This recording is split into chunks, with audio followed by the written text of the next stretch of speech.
அன்பை வெளிப்படுத்தும்படியா எங்களை நீர் சேர்த்திருக்கிறீரே, நன்றி சுவாமி. ஆண்டவர், எங்களை தாழ்த்துகிறோம். இந்த கன்வென்ஷனல் கூடுகையிலே உங்களுடைய நாமம் மாத்திரம் மகிமைப்படட்டும் சுவாமி. எப்படி எங்களுடைய ஆண்டவரை உள்ளிந்திரியங்கள், எங்களுடைய இருதயம், எங்களுடைய மனம் ஆண்டவரை உமக்குள்ளது மகிழ்ச்சியாய் உம்முடைய நோக்கத்தில் சித்தத்தில் அது நிறைவாய் நடத்தப்படுகிறதன் மூலமாய் மகிமைப்படட்டும். நாங்கள் அல்ல, கிறிஸ்துவே எங்களை ஜீவிக்கிறார் என்கிற அர்த்தமுள்ள நோக்கத்திற்குள் நாங்கள் வழிநடத்தப்படுகிறதுனால் உம்முடைய நாம மகிமைப்படட்டும். எங்களை தாழ்த்துகிறோம். துதி பாடல்கள் மூலமாய் உம்முடைய நாமத்தை மகிமைப்படுத்த ஆண்டவரே நீர் அழைத்து வந்த உம்முடைய ஊழியக்காரர்களுக்காய் நன்றி. ஆண்டவரை நீர் பயன்படுத்துகிறதற்காய் ஸ்தோத்திரம். நீர் அழைத்து வருகிற உம்முடைய வார்த்தையை, உம்முடைய சத்தியத்தை, உம்முடைய ஜீவ வார்த்தையை அருளுகிற உம்முடைய தாசருக்காய் நன்றி. நீர் மகிமைப்படும். எங்களை தாழ்த்துகிறோம். ஆண்டவரும் இரட்சகருமாகிய இயேசு கிறிஸ்துவின் மூலமாய் எங்கள் நல்ல பிதாவே, ஆமென்.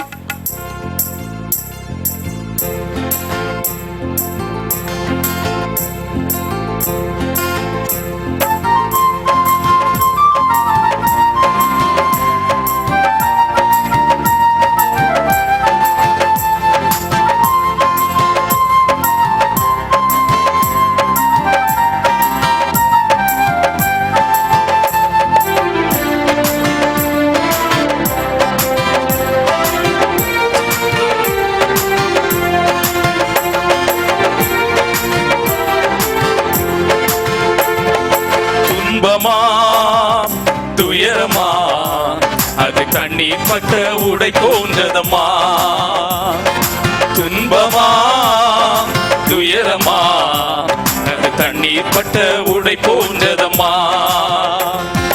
காற்றடிச்சா வெயில் வந்தா காய்ந்து போய்விடும், கலங்காதே. காற்றடிச்சா வெயில் வந்தா காய்ந்து போய்விடும், கலங்காதே. துன்பமா துயரமா அது தண்ணீர் பட்ட உடை போன்றதம்மா. இயேசுதான் நீதியின் கதிரவன், உனக்காக உதயமானார் உலகத்திலே. நம்பி வா, வெளிச்சம் தேடி வா, இந்த நாட்கள் இன்றோடு முடிந்தது.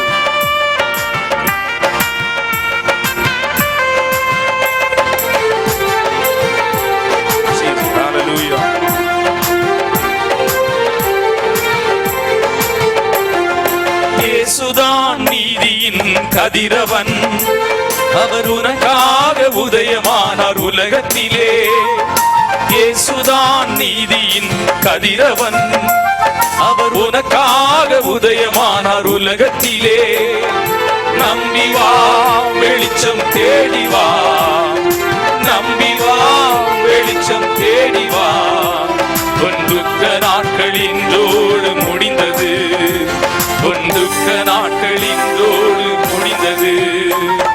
துன்பமா துயரமா அது தண்ணீர் பட்ட உடை போன்றதம்மா. இழந்து போனதை தேடுவதற்கும் ரட்சிப்பதற்குமே வந்தேன் என்று அருள்நாதர் இயேசு சொன்னார்.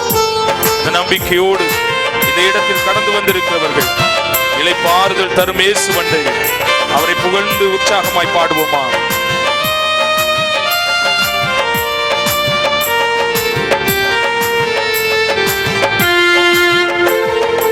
இழந்து போனதை தேடி இயேசு வந்தார், இளைப்பாறுதல் தருவேன் என்று சொன்னார்.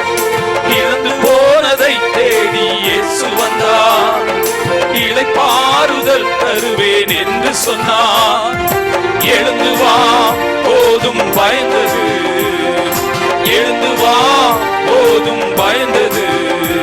உன் புயல் காற்று இன்றோடு ஓய்ந்தது, உன் புயல் காற்று இன்றோடு ஓய்ந்தது.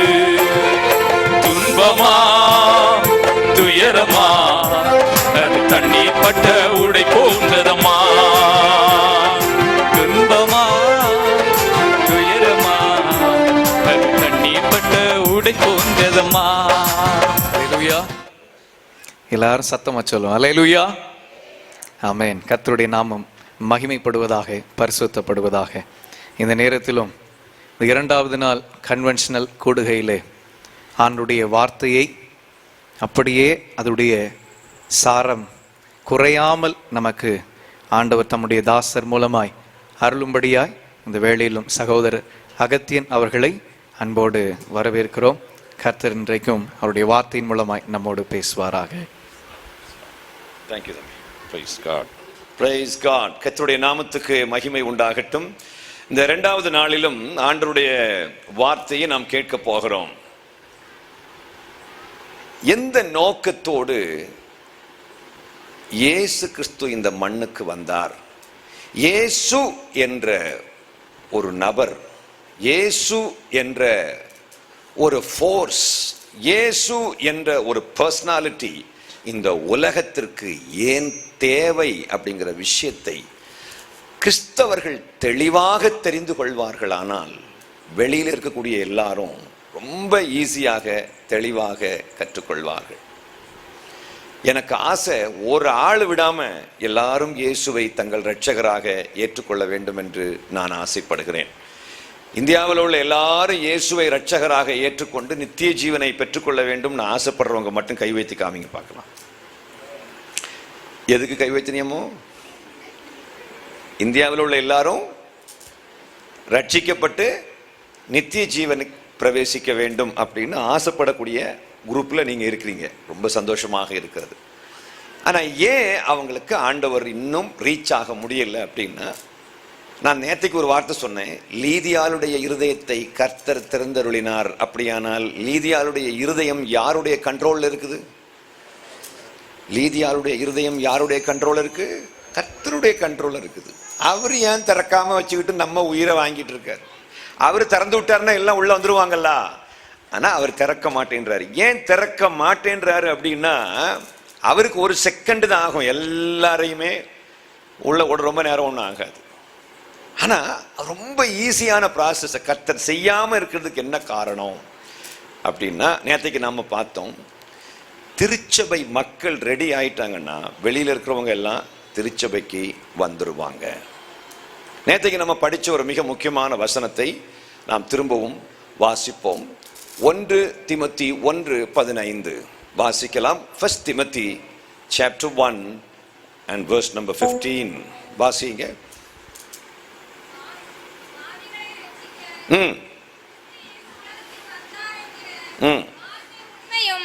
எல்லா அங்கீகரிப்புக்கும் பாத்திரமுமானது. திரும்ப வாசிங்கம்மா. பாவிகளை ரட்சிக்க கிறிஸ்து இயேசு உலகத்தில் வந்தார் என்கிற வார்த்தை உண்மையும் எல்லா அங்கீகரிப்புக்கும் பாத்திரமுமானது. இயேசு கிறிஸ்து என்ற பர்சனாலிட்டி இந்த உலகத்துக்கு எதுக்கு தேவையா? பாவிகளை ரட்சிக்க வேண்டும் என்பதற்காக. ரட்சிப்புல மிக முக்கியமானது என்ன அப்படின்னா, செய்த பாவத்துக்கான மன்னிப்பு. மன்னிப்புன்ற வார்த்தைக்கு அர்த்தம் என்ன அப்படின்னா, அந்த குற்றத்துக்கான தண்டனையிலிருந்து தப்பிப்பது, தண்டனையிலிருந்து விடுவிக்கிறதுக்கு பேர் தான் மன்னிப்பு. இப்ப இந்த தம்பி எனக்கு எதிராக ஒரு தப்பு பண்ணிட்டாருன்னா, நான் அவரை மன்னித்து விடுகிறேன்ங்கிற வார்த்தைக்கு அர்த்தம் என்னன்னாக்கா, நான் இனி அவரை தண்டிக்க மாட்டேன் அப்படின்னு டிக்ளேர் பண்றேன் அப்படின்னு அர்த்தம்.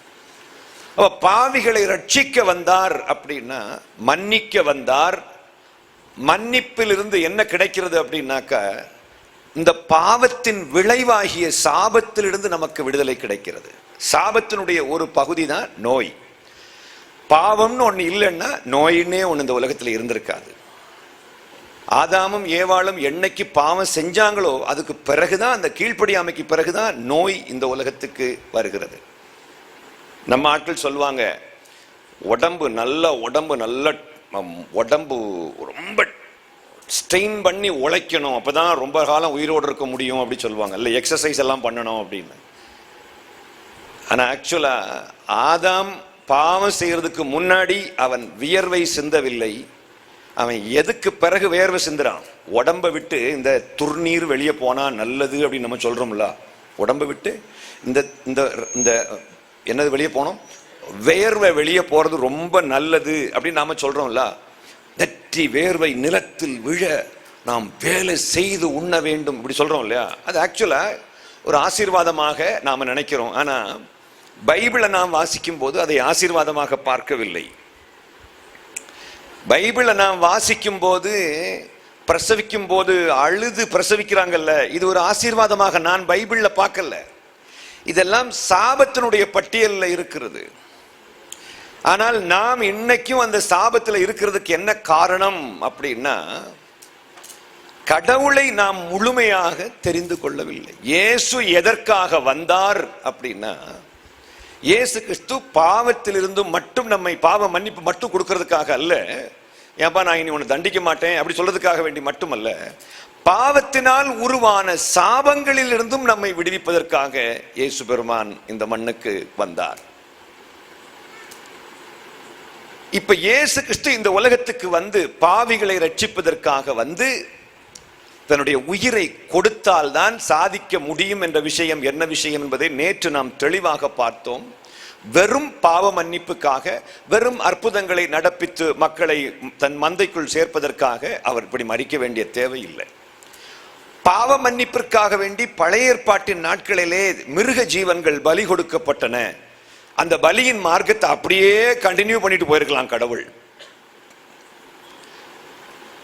ஆண்டவர் இயேசு கிறிஸ்து என்ற மேசியாவை இந்த மண்ணுக்கு கொண்டு வராமல், அவருக்கு இப்படிப்பட்ட ஒரு மரணத்தை கொடுக்காமல், எலியாவை இந்த உலகத்துக்கு கர்த்தர் அறிமுகப்படுத்தியது போல, எலிசா வந்தது போல, மோசே வந்தது போல, யோசுவா வந்தது போல ஆயிரக்கணக்கான தீர்க்கதரிசிகளை மட்டும் இந்த மண்ணுக்கு அனுப்பி அற்புதங்களை எல்லாம் செய்து மக்கள் அற்புதங்களை பார்த்து இயேசுவை ஏற்றுக்கொள்ள, கடவுளை யெகோவா தேவனை ஏற்றுக்கொள்ள வைத்திருக்கலாம். அப்படி அற்புதங்களை காட்டி ஒரு மதத்திலிருந்து வேறொரு மதத்துக்கு கொண்டு வருவது மட்டும்தான் கடவுளுடைய நோக்கமாக இருந்திருக்குமானால் இயேசு இந்த மண்ணுக்கு வர வேண்டிய தேவையில்லை. அப்படியே வந்தாலும் இப்படிப்பட்ட ஒரு கொடுமையான மரணத்தை அனுபவிக்க வேண்டிய தேவையில்லை. அவர் இப்படிப்பட்ட மரணத்தை அடைந்தால்தான் சாதிக்க முடியும் என்பது என்ன என்பதை நேற்று நாம் தெளிவாக பார்த்தோம். அதுதான் நாம் தேவன் மனிதன் மேல் வைத்திருக்கக்கூடிய அன்பு எவ்வளவு பெரியது என்பதை மனுஷனுக்கு புரிந்து கொள்ள செய்தார். ரோமர் 5ஆம் அதிகாரத்தினுடைய 8வது வசனத்தை திரும்பவும் இன்று வாசிக்கலாம். அதனுடைய அடுத்த ஒரு பரிணாமத்தை நாம் இன்று தியானிக்க போகின்றோம். வாசிக்கலாம். நாம் பாவிகளாய் இருக்கையில் கிறிஸ்து நமக்காக மரித்ததினாலே தேவன் நம்மேல் வைத்த தமது அன்பை விளங்க பண்ணுகிறார். பழைய ஏற்பாட்டின் நாட்களிலே கடவுள் மனிதன் மீது எவ்வளவு அன்பு வைத்திருக்கார் என்பதை கடவுளால விளங்க பண்ண முடியவில்லை. அதுக்கு மிக முக்கியமான காரணம் என்ன அப்படின்னா, கடவுள் மனுஷனுக்கு கொடுத்த தண்டனை. கடவுள்ல பழைய ஏற்பாட்டில் தப்பு செஞ்ச உடனே பட்டுன்னு இஸ்ரவேல் மக்களுக்கு கடவுள் தண்டனை கொடுக்கும் போதே ஒரு கூட்டம் மக்கள் வந்து அந்த மெயின் ட்ராக்ல இருந்து விலகி போயிட்டாங்க. இவ்வளவு தூரம் மோசமான கடவுள் எங்களுக்கு தேவையில்லை அப்படின்னு சொல்லிக்கிட்டு இந்த தேவனுடைய கண்காணிப்பு, அவருடைய அரவணைப்பு, அவருடைய லீடர்ஷிப்ல இருந்து விலகி போன அந்த மக்களுக்கு பேரு, அந்த மக்களுக்கு எங்க யெகோவா தேவனே தேவை கிடையாதுன்னு சொல்லிக்கிட்டு விக்கிரகங்களை வணங்க போன அந்த மக்களுக்கு பேர் தான் புறவினத்து மக்கள். நீ என்கிட்ட வரக்கூடாது அப்படின்னு யாரையும் கர்த்தர் அன்னைக்கும் புறக்கணிக்கல, இன்னைக்கும் புறக்கணிக்கல. அவங்களா கிளம்பி போனாங்க, அவங்களா விக்கிரகத்தை வச்சுக்கிட்டாங்க, வணங்க ஆரம்பிச்சாங்க. அவங்களுக்கு தான் புறஜாதியார் என்று நாம் வேதத்திலே வாசிக்கின்றோம். ஆனா இவரை விட்டு பிரிஞ்சு போன உடனே, இவன் என்னை விட்டு பிரிஞ்சு போயிட்டானே, இவன் உயிரை உடனே வாங்கிடணும், இவனை உடனே சாகடிக்கணும் அப்படின்னு கடவுள் நினைக்கல. அவங்களுக்கும் நல்ல குழந்தைகள் பிறக்க வைத்தார், அவர்களையும் வாழ வைத்தார். அதுதான் அவர் எவ்வளவு கருணாமூர்த்தி என்பதை காட்டுகின்றது. அவங்களுக்கும் 3 வேளை சாப்பாடை கொடுக்கிறாரு, மூளை அறிவை கொடுக்கிறாரு, அவர்களையும் யோசிக்க வைக்கிறார். கடவுள் நம்பிக்கை இல்லாதவர்களுக்கும் இன்னைக்கு இங்க இருக்கக்கூடிய, இங்க ஒரு சேட்டலைட் ஸ்டேஷன் இருக்குல்ல, பேர் என்ன, ISRO. இந்த ISROன்னு ஒன்று இங்க இருக்குது இல்ல, ISROல வேலை பார்க்குறவங்க எல்லாம் கிறிஸ்டியன்ஸா அப்படின்னா இல்லை. இந்த உலகபரமான அறிவு அதிகமாக எனக்கு தெரிஞ்சு ஒளியின் பிள்ளைகளை பார்க்கலும் வெளியில் உள்ள பிள்ளைகளுக்கு தான் இந்த உலக ஞானம், உலக அறிவு அதிகமாகவே இருக்கு. இதெல்லாம் கொடுத்தது யாருன்னு நினைக்கிறீங்க? பிசாசு அல்ல, இதெல்லாம் கொடுத்தது தேவன் தான். ஏன்னா நன்மையான எந்த ஈவும், பூரணமான எந்த வரமும் பரலோகத்திலிருந்து இறங்கி வருகிறது. அது பிசாசினால் கொடுக்கப்படுவதில்லை. திருடன், பிசாசு எதற்காக வருகிறான்? திருடவும் கொல்லவும் அழிக்கவும் வருகிறான்.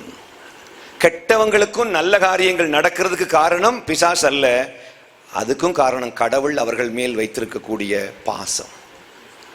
இல்ல கெட்டவர்கள் நம்மளை விடவும் ரொம்ப நல்லவங்களா இருக்கிறாங்களே அப்படின்னு நீங்க நினைக்கிறீங்க. ரொம்ப கொலகாரங்க எல்லாம் இந்த உலகத்துல நல்லா இருக்காங்க ஐயா. ஐயா ரொம்ப மோசமானவங்க, அசிங்கமானவங்க, துஷ்டத்தனமானவங்க, கேவலமான வாழ்க்கை வாழ்றவங்க எல்லாம் எங்களை விட செழிப்பா இருக்காங்களே அப்படின்னு நீங்க சொன்னா அதுக்கும் கடவுள் ஒரு பதில் வைத்திருக்கிறாரு. அவர்கள் செய்வது இன்னதென்று அறியாமல் செய்கிறார்கள். அவங்களுக்கு அவங்க கும்பிடக்கூடிய கடவுள் இல்லைங்கிற விஷயமே அவங்களுக்கு தெரியாதுங்க. ஆதாம் ஏவாள் இருந்து தான் எல்லாருமே வந்திருக்காங்க. ஆதாம் ஏவாள் மூலமாகத்தான் மொத்த உலக மக்களும் வந்திருக்கிறார்கள் என்ற மனித தோற்ற கொள்கையை நான் நம்புவதற்கு காரணம் பைபிள் அதை சொல்கிறது. நான் சொல்லக்கூடிய வேதாகமம் கடவுளுடைய புத்தகமே அல்ல, கடவுளே கிடையாது என்று சொல்லக்கூடிய ஒரு நாத்திகன் கூட கடவுளால் தான் படைக்கப்பட்டிருக்கிறான் என்பதை நாம் நுட்பமாக புரிந்து கொள்ள வேண்டும். கிறிஸ்டியன்ஸ் ஏன் ரொம்ப துக்கப்படுறாங்க, ஏன் ரொம்ப கஷ்டத்தில் இருக்காங்க அப்படின்னா, கடவுள் நிஜமான கடவுள் இயேசுன்னு தெரிஞ்சதுக்கு பிறகும் இந்த புத்தகத்தை ஒழுங்கா ஃபாலோ பண்ண மாட்டாங்க. அவ்வளவு பிரச்சனையும் வீட்டில் வரும். ஏன்னா தெரிஞ்சு தப்பு பண்றவங்களுக்கு பனிஷ்மெண்ட் வித்தியாசமா இருக்கும்ல மக்களே. Can you read Luke chapter 12 and verse number 48? லூக்கா 12ஆம் அதிகாரம் 48வது வசனத்தை வாசிக்க கேட்போம். சத்தமா வாசி. அறியாதவனாய் இருந்து அடிகளுக்கு ஏதுவானவைகளை செய்தவனோ சில அடிகள் அடிக்கப்படுவான். கொஞ்சம் அடி அவனுக்கு கிடைக்கும். எவனிடத்தில் அதிகம் கொடுக்கப்படுகிறதோ, எவனிடத்தில் அதிகமான வசனங்கள், வெளிப்பாடுகள், பிரசங்கங்கள், தீர்க்க தரிசனங்கள் எல்லாம் கொடுக்கப்படுகிறதோ அவனிடத்தில் அதிகம் கேட்கப்படும். அவனிடத்தில் அதிகமாக கேட்கப்படும். கடவுள் இன்னைக்கு வந்து முதல்ல கம்பெடுத்தாருன்னா யார் அடிப்பார்? மக்கள் வெளியில உள்ளவங்களையா இல்ல உள்ள கிடக்கதையா? உள்ளே கிடக்கதானே. அதான் சொல்றேன், நியாய தீர்ப்பு எங்கே ஆரம்பமாகும்? தேவனுடைய வீட்டிலே நியாய தீர்ப்பு ஆரம்பமாகும் மக்களே. That's what the Bible says. ஏன்னா எவனிடத்தில் அதிகமாக கொடுக்கப்பட்டதோ அவனிடத்தில் அதிகமாக கேட்கப்படும். நான் உங்ககிட்ட இங்க போகிறதுக்கு முன்னாடி 1 லட்சம் ரூபாயை நான் பிரகாஷ் கிட்ட கொடுத்துட்டு போறேன். மக்கா நான் 1 வருஷம் பொறுத்து வருவேன்னு அப்படின்னு சொல்லிட்டு நான் 1 லட்சம் ரூபாயை கொடுத்துட்டு போறேன். அப்புறம் ராஜாசிங் பிரதர்கிட்ட வந்து ஒரு 20,000 ரூபாய் கொடுத்துட்டு போறேன். அப்புறம் இந்த ஜெனீஷ் இருக்காம்ல இவங்கிட்ட ஒரு 5 ரூபா கொடுத்துட்டு போறேன். 5 ரூபா. 1 வருஷத்துக்கு பிறகு நான் திரும்பி வரும்போது எனக்கு இது ஞாபகத்திலே இருக்காது. ஆனா வந்தவனை முதல்ல நான் யார்கிட்ட கேட்பேன்? பைசா கொடுக்கப்படாத பாஸ்டர்ட்டையா? இல்ல, நேரா பிரகாஷ் தான் போவேன். பிரகாஷ், அண்ணே சோமா இருக்கீங்களா? நல்லா இருக்க மக்கா, அந்த பைசா இருக்கா அப்படின்னு இந்த முழிச்சாலாம் நான் விடமாட்டோம்ல. எவனிடத்தில் அதிகமாக கொடுக்கப்பட்டதோ அவனிடத்தில் அதிகமாக கேட்கப்படும். ஏன் தெரியுமா? நமக்கு ஊர்பட்ட சோக்கேடு எல்லாம் கோயில அடக்கு. நான் சொன்னோம்ல, சர்ச்சுனாலே சீக்காளின்னு அர்த்தம். சோத்திர ஆண்டவரே வா, சர்ச்சுனாலே சீக்கு பிடிச்சதுன்ற மாதிரி ஆயிடுச்சு. காரணம் என்ன தெரியுமா? ஏன்னா நாம் அதிகமாக கொடுக்கப்பட்டவர்கள். அப்ப நீ இப்ப நினைக்கிற, அப்ப சர்ச்சுக்கே வரப்படாதுன்னு, இனி நீ எஸ்கேப் ஆக முடியாதுல்ல மக்கா. வந்துட்டல்ல, இனி எஸ்கேப் ஆக முடியாதுல்ல. இன்னொரு விஷயம் நான் சொல்றேன், இயேசு கிறிஸ்துவனுடைய மரணம் எவ்வளவு தூரம் வலிமை உடையதுன்னா, என்னால முடியலப்பா, நீங்களே என்னை பொறுப்படுத்தி நடத்துங்கப்பான்னு ஒரு வார்த்தை சொல்லிட்டேன்னா அன்னைக்கு நைட்டு நிம்மதியா தூங்குவோமாக்கா. ரொம்ப பேருக்கு தூக்கமே கிடையாது. ஏன் தெரியுமா? ஆண்டவரே அப்பா, அந்த பிசினஸுக்காக உமக்கு ஸ்தோத்திரம் ஆண்டவரே. பக்கத்து வீட்டுக்காரங்க எல்லாம் ரட்சிக்கப்படுறாங்கிறதுல நமக்கு ஜப குறிப்பே கிடையாது. ஒரே ஒரு ஜப குறிப்பு, அந்த பிசினஸ்ல நான் 2 லட்சம் ரூபாயை போட்டுக்கிட்டு நான் அகல பாதாளத்துல கிடக்கிறேன். ஓண்ட போட சொன்னது யாரு? என்ன ஜப குறிப்பு தெரியுமா? எனக்கு அதை கொடுங்க ஆண்டவரே, எனக்கு கப்பல் போல ஒரு காரை கொடுங்க ஆண்டவரே. ஒரே ஜப குறிப்பு. என் பிள்ளைய MBBS படிக்க வைக்கணும் ஆண்டவரே. என் புருஷனுக்கு பல்லு விழப்படாத ஆண்டவரே. என் புருஷனுக்கு தலை மொட்டை ஆயிரவே படாத ஆண்டவரே. நல்ல முடிய தாரும் ஆண்டவரே. பல்லு விழாமல் பாட்டியை பாதுகாத்து கொள்ளும் ஆண்டவரே. இப்படி ஜெபம் பண்ணி கடைசியில வெளியில உள்ள மக்கள் நம்மளை பார்க்கிறாங்க. சார், எனக்கு அப்படின்னு மட்டும் வாழக்கூடிய அளவுக்கு நான் கிறிஸ்தவன் அல்ல சார். எனக்காக எனக்கு எனக்கு எனக்கு ஆனா பாட்டு பாடும்போது எப்படி தெரியுமா?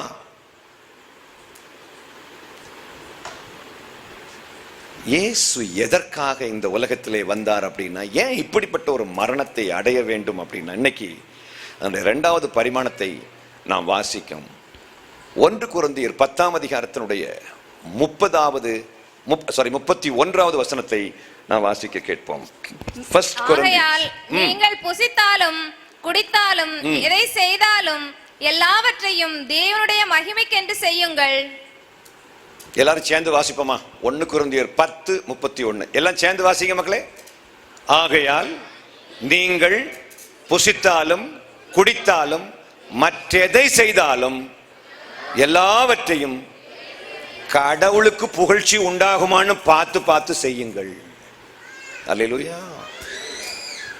நாம் எதை செய்தாலும் மோஸ்ட்லி நமக்கு புகழ்ச்சி உண்டாகுதான்னு பார்த்து பார்த்து தான் நம்ம செய்து பழகிட்டோம். நம்ம பிள்ளையை என்ஜினியரிங் படிக்க வைக்கிறோம்ல, எதுக்காக? ஆண்டவரே, இந்த பையன் என்ஜினியரிங் படித்து உம்முடைய ஒரு பெரிய ஊழியக்காரனாக வரணுங்கிறதுக்காகவா என்ஜினியரிங் படிக்க வைக்கிறோம்? இல்லை. கன்னியாகுமரி மாவட்டத்தில் உள்ள வாலிப பயலுள்ள எல்லாம் எதுக்காக? மக்கா நீ நாகூர் தானே? கன்னியாகுமரி மாவட்டம் தானே?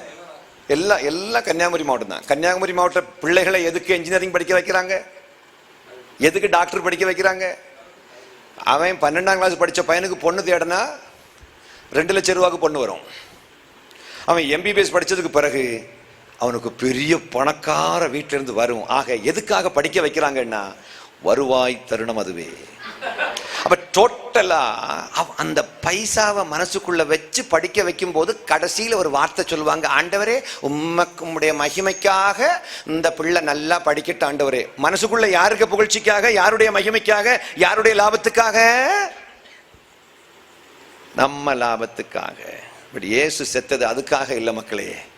நம்ம லாபத்துக்காக வாழ்றதுக்கு உலக மக்களை விடவும் நாம மோசமா பழகி வச்சிருக்கோம் ஆக்சுவலா.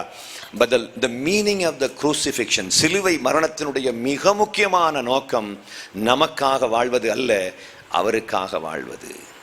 1 கொரிந்தியர் 15ஆம் அதிகாரத்தினுடைய 5ஆம் அதிகாரம் 15வது வசனத்தை வாசிக்கலாம். 1 கொரிந்தியர் 5:15. 15 இல்ல. 2 கொரிந்தியர் 5:15 வாசிக்கணும். 2 கொரிந்தியர் 5:15. பிழைத்திருக்கிறவர்கள் வாழ்கிறவர்கள் இனி தங்களுக்கென்று பிழைத்திராமல் இனி தங்களுக்கென்று வாழாமல் தங்களுக்காக மரித்து தங்களுக்காக தன்னுடைய உயிரை கொடுத்து எழுந்தவர்களுக்கென்று பிழைத்திருக்கும்படி உயிர்த்தெழுந்த இயேசுவுக்காக வாழ வேண்டும் என்பதற்காக அவர் எல்லாருக்காகவும் மரித்தார் என்று நிதானிக்கிறோம். அவர் மரித்தார். இவர் எதுக்காக செத்தார் மக்களே? வாசியா மக, நீ வாசி மக்களே. இங்க ஒரு மைக்கு கொடுக்க வேண்டும் என்று பட்சமாக கேட்டுக்கொள்கிறேன். நீ சத்தமா வாசி மக்களே. யாராவது சத்தமா வாசி மகா. பிழைத்திருக்கிறவர்கள் இனி தங்களுக்கென்று பிழைத்திராமல் தங்களுக்காக மரித்து எழுந்தவருக்கென்று பிழைத்திருக்கும்படி அவர் எல்லாருக்காகவும் மரித்தார் என்று நிதானித்திருக்கிறோம். அர்த்தம் புரியுதா? 5வது அதிகாரத்தினுடைய 15வது வசனத்தை புதிய டிரான்ஸ்லேஷன்ல நான் வாசிக்கிறேன் மக்களே. வாழ்வோர் இனி தங்களுக்கென வாழாமல் தங்களுக்காக இறந்து உயிர் பெற்று எழுந்தவருக்காக வாழ வேண்டும் என்பதற்காகவே அவர் அனைவருக்காகவும் இறந்தார். எதுக்காக சாகணும்னு நினைக்கிறீங்க? Why unnecessary pain God has to take up? Why unnecessary pain in the life of Jesus Christ? இயேசு கிறிஸ்து தேவையில்லாத ஒரு பெயின் எதுக்காக வேண்டி இவ்வளவு கஷ்டப்பட்டு கிடந்துக்கிட்டு படாத பாடுபட்டு சிலுவையில் இயேசுவை அடிச்சு தொங்க போட்டிருக்கு, கீழே வந்து கிடந்துக்கிட்டு என்ன கிண்டல் பண்றான். இந்த மன உளைச்சலுக்கெல்லாம் காரணம் என்ன? ஒரு புள்ளியில பிதாவாகிய தேவன் இயேசுவை கைவிடுகிறார். பிதாவே உமக்கு விருப்பமானால் இந்த துன்ப பாத்திரம் என்னை விட்டு அகலட்டும்னு சொல்றாரு. என்ன துன்ப பாத்திரம்? மரணத்தை பார்த்து பயந்தாரோ? இயேசு கிறிஸ்து மரணத்தை பார்த்து தான் இந்த துன்ப பாத்திரம் என்னை விட்டு அகலட்டும்னு சொல்றாருன்னு நம்ம நினைச்சிட்டு இருக்கோம்ல. இயேசு மரணத்தை பார்த்து பயந்தாராமக்கா? யாரும் அப்படி நினைக்கிறீங்களோ? இயேசு மரணத்தை பார்த்து பயந்து தான் அந்த வார்த்தை சொன்னாரோ, உமக்கு விருப்பமானால் இந்த துன்ப பாத்திரம் என்னை விட்டு அகலட்டும்? இல்லை. அவர் சொல்றாரு, மனுஷகுமாரன் பாவிகளுக்காக அவர் அடிக்கப்படுவார், அப்புறம் அடக்கம் பண்ணப்படுவார், 3ஆவது நாள் உயிரோடு எழுப்பார். எல்லாத்தையும் அவர் அழகா பேசுகிறார். ப்ராஃபெட்டிக்கெல்லாம் முன்னாடியே பேசிட்டார் மக்கா. அப்ப இவர் எதுக்காக வேண்டி உமக்கு விருப்பமானால் இந்த துன்ப பாத்திரம் என்னை விட்டு அகலட்டும் சொல்றாரு? எதுக்காக வேண்டி சிலுவையில நீர் ஏன் என்னை கைவிட்டீர்னு சொல்றாரு? நான் உன்னை விட்டு விலகுவதும் இல்லை, உன்னை கைவிடுவதும் இல்லைங்கிற வார்த்தை நமக்கு மட்டும்தான் சொந்தமா, இல்லை இயேசுவுக்கும் சொந்தமா? இயேசு வாசித்த பைபிளும் இந்த பழைய ஏற்பாடு தான் மக்களே.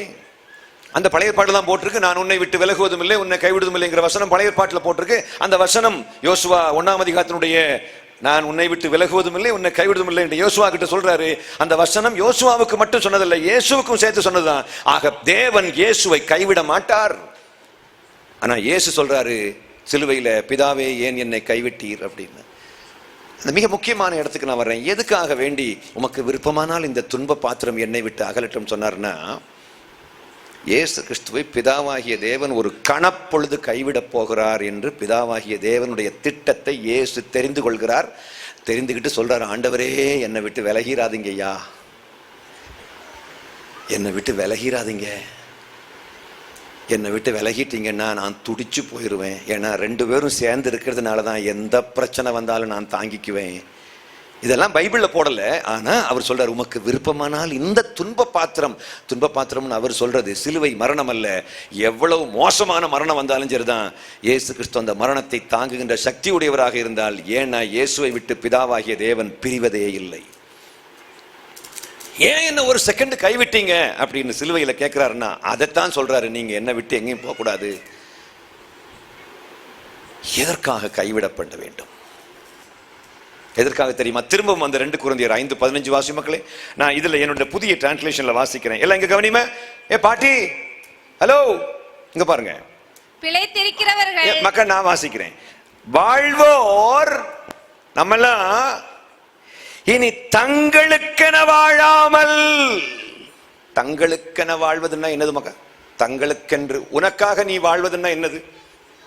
Can you say something about நான் எனக்காக வாழ்றேன் சார் அப்படி சொல்றது வேற, நான் கடவுளுக்காக வாழ்றேன்னு சொல்றது வேற. உனக்காக வாழ்றதுன்னா ஏதாவது ஒன்று சொல்லு பார்க்கும். Can you say something? எது பண்ணாலும் உன் லாபத்துக்காக, உன்னுடைய புகழ்ச்சிக்காக, உன்னுடைய மகிமைக்காக எது செய்தாலும் எனக்கு அதுல என்ன கிடைக்கும், அதுல எவ்வளவு உழும். ஒரு அண்ணாச்சி சொல்றாரு, இத நான் உங்களுக்கு வித்து கொடுத்தோம்னா எனக்கு எவ்வளவு உழும். நான் சொன்னேன், ஒரு வெங்காயமும் உழாது, எனக்கு எவ்வளவு உழும். எனக்கு என்ன கிடைக்கும், எனக்கு என்ன கிடைக்கும், இப்படிதான் வாழ்ந்து பழகிட்டேன். என்ன மக்களே, எல்லாம் ஒரு மாதிரி பிரம்ம பிடிச்சது மாதிரி என்ன பாக்குது பாருங்க. அப்ப நம்ம யாருக்காக வாழணும்? அவருக்காக. நம்ம பாட்டு பாடும்போது எவ்வளவு அழகா பாடுவோம் தெரியுமா? டி மைனர் தானே, இந்த உமக்கு சி மைனர். உமக்காகத்தான் வாழ்கிறே, உம்மைத்தான் நேசிக்கிறே.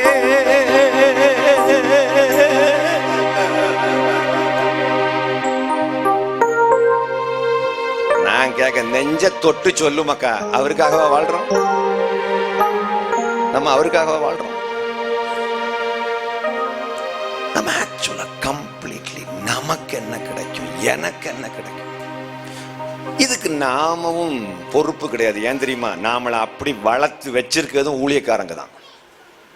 இப்ப நம்ம, நான் நேரத்தை சொன்னோம்ல, காணிக்க போட்டு 10 ரூபா போட்டா 100 ரூபா கிடைக்கும்னு சொன்னா தான் பய காணிக்க போடுவான். மக்களை, ஆண்டவர்கிட்ட உள்ள அன்பினால போடும் மக்கான்னு சொன்னா யாராவது போடுவாங்களா? அந்த அன்பு கிடக்குது. எனக்கு என்ன கிடைக்கும், இப்படியே வாழ்ந்து பழகிட்ட மக்களை. பட் இயேசு செத்ததுக்கு காரணம் அது கிடையாது. இயேசு செத்தாதான் சாதிக்க முடியும் என்பது. வாழ்வோர் இனி எனக்கு என்ன கிடைக்கும், எனக்கு என்ன கிடைக்கும், என் பொண்டாட்டி பிள்ளைகளுக்கு என்ன கிடைக்கும் அப்படின்னு வாழாமல், praise God, hallelujah. வாழ்வோர் இயேசு எதுக்கு தேவை தெரியுமா? இயேசு எதுக்கு தேவை அப்படின்னா, வாழ்வோர் இனி எனக்கு என்ன கிடைக்கும், என் மனைவி பிள்ளைகளுக்கு என்ன கிடைக்கும், என் புருஷனுக்கு என்ன கிடைக்கும், எங்க பாட்டி தாத்தாவுக்கு என்ன கிடைக்கும், என் பிள்ளைகளுக்கு என்ன கிடைக்கும் என்று வாழாமல், தொடர்ந்து வாசிமா. வாழ்வோர் இனி தங்களுக்கென வாழாமல் தங்களுக்காக இறந்து உயிர் பெற்று எழுந்தவருக்கென்று வாழ வேண்டும். யாருக்காக வாழ வேண்டுமாம்? ஹெப்சி, நம்ம யாருக்காக வாழணுமாமோ? ஜெனிஷ், நம்ம யாருக்காக வாழணும்? நமக்காக மரித்து உயிரோடு எழுந்த இயேசுவுக்காக வாழ்வதற்காக அப்படிப்பட்ட மன உளைச்சல் மிகுந்த கேவலமான, அசிங்கமான, துஷ்டத்தனமான, ஒரு மிருகத்தனமான, ஒரு வலி மிகுந்த ஒரு மரணத்தை இயேசு கிறிஸ்து அடைந்தார். எதுக்காக? நமக்காக நம்ம வாழ்ந்துட்டு போறதுக்காகவா? இல்லை. சரி, அதுக்காக அப்ப நமக்கு ஒன்றும் தரமாட்டாரோ? எல்லாம் கொடுப்பாரு மக்களே, எல்லாம் கொடுப்பாரு. உனக்கு இப்ப என்ன வேணும்? எல்லாம் கொடுப்பாரு. நீ தான் கட் பண்ணி வச்சிருக்க. அல்லேலூயா, அல்லேலூயா, அல்லேலூயா. எது வேணாலும் கர்த்தர் உனக்கு தருவார் மக்களே. கொடுத்துக்கிட்டு கேட்கிறாரு, யாருக்காக வாங்கின என்கிட்ட இருந்து? உனக்காகவா? Something wrong. எனக்காக நீ கேளு மக்களே, நீ ஆசீர்வாதமா இருப்ப. அதோட ஒரு சின்ன பெயினை கூட நான் கூட்ட மாட்டேன் ஆண்டவர் சொல்கிறார். நான் கடைசியா என்ன சொன்ன மக்களே? அதோட ஒரு சின்ன பெயின் கூட உனக்கு வராது. ஏன் தெரியுமா? You have dedicated to live for the one who has given his life on the cross. எனக்காக துடிக்க துடிக்க செத்த அந்த ஜீவனை சந்தோஷப்படுத்துறதை விடவும் எனக்கு இந்த உலகத்துல சந்தோஷம், இந்த உலகத்துல வேற எதுவுமே கிடையாது. எத்தனை பேர் நான் பேசிட்டு இருக்கிறது புரிஞ்சுக்கிட்டு இருக்கிறீங்க? கை வைத்து காமிங்க. How many of you understand that? அதை விட இந்த உலகத்துல சந்தோஷம் எதுவுமே இல்லை மக்களே. நம்ம ஆக்சுவலா சில பாட்டெல்லாம் பாடுவோம், நிஜமா உணர்ந்தா மக்களே பாடுதோம்? நம்ம உணர்ந்தா பாடுறோம்? இல்லை. நடனமாடி இந்த கல்லு போல நின்றுகிட்டு பாடுவோம்.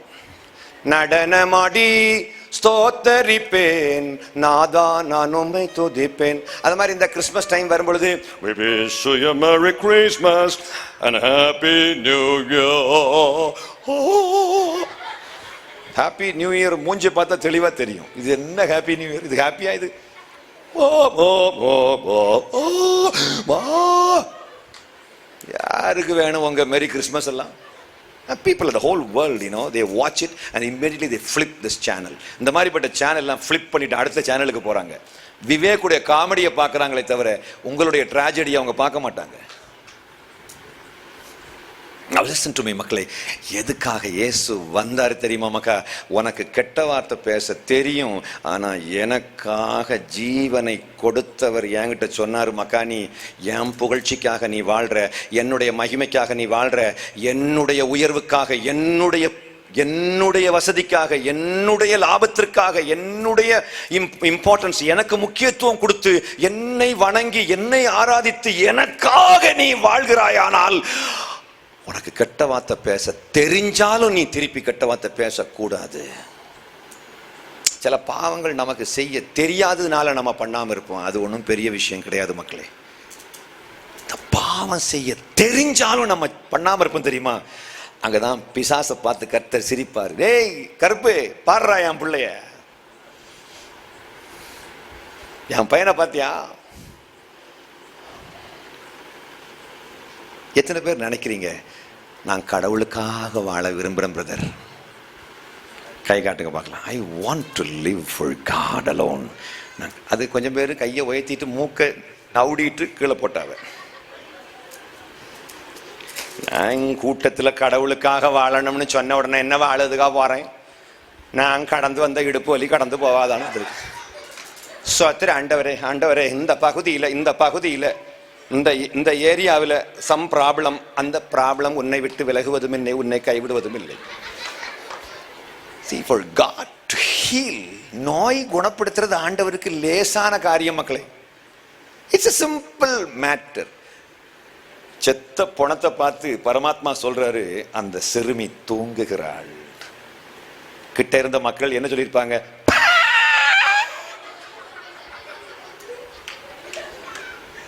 நீங்கிற வந்து ஃப்ரண்ட்ல இருந்தா இப்படிதான் கேட்கும். இயேசுநாதர் சொல்றாரு, அந்த சிறுமி தூங்குகிறாள். சிறு பெண்ணே எழுந்திரு, தலித்தாகுமின்னு சொன்ன உடனே அது அப்படியே எழும்பி உட்கார்ந்துருது. கடவுள் செத்த புணத்தை உயிரோட எழுப்புறது பரமாத்மாவுக்கு, ஜீவாதிபதிக்கு லேசான காரியம். ஆனா அவருக்கே கஷ்டமான காரியம் என்ன தெரியுமா மக்கா? கிறிஸ்தவங்களை மாத்துறது. அங்கதான் இப்ப ஆண்டவரே மாட்டிட்டு நடக்காரு. கடவுள் எங்க மாட்டிட்டு நடக்காரு தெரியுமா? நம்மளை மாத்துற விஷயத்துல தான் கடவுள் ஆல்மோஸ்ட் ஃபெடப் ஆகி உட்கார்ந்துட்டு இருக்கிறார். ஆண்டவரா. ஆனா ஆண்டவருக்கு மிக முக்கியமான விஷயம் என்ன தெரியுமா? இந்த குணமாக்குறது கிடையாது. அவர் குணமாக்க வந்த ஒரு பெரிய சோஷியல் ஒர்க்கர். ஆனால் பெதஸ்தா குளத்தங்கரையில தன்னுடைய வல்லமையை பயன்படுத்தி ஒருவரை மாற்றுவதற்கு பதிலாக அந்த குளத்தங்கரையில் கடந்த எல்லாரையும் மாத்திருப்பார்லாமக்கா. He was not a social worker. He came with the purpose of God Almighty.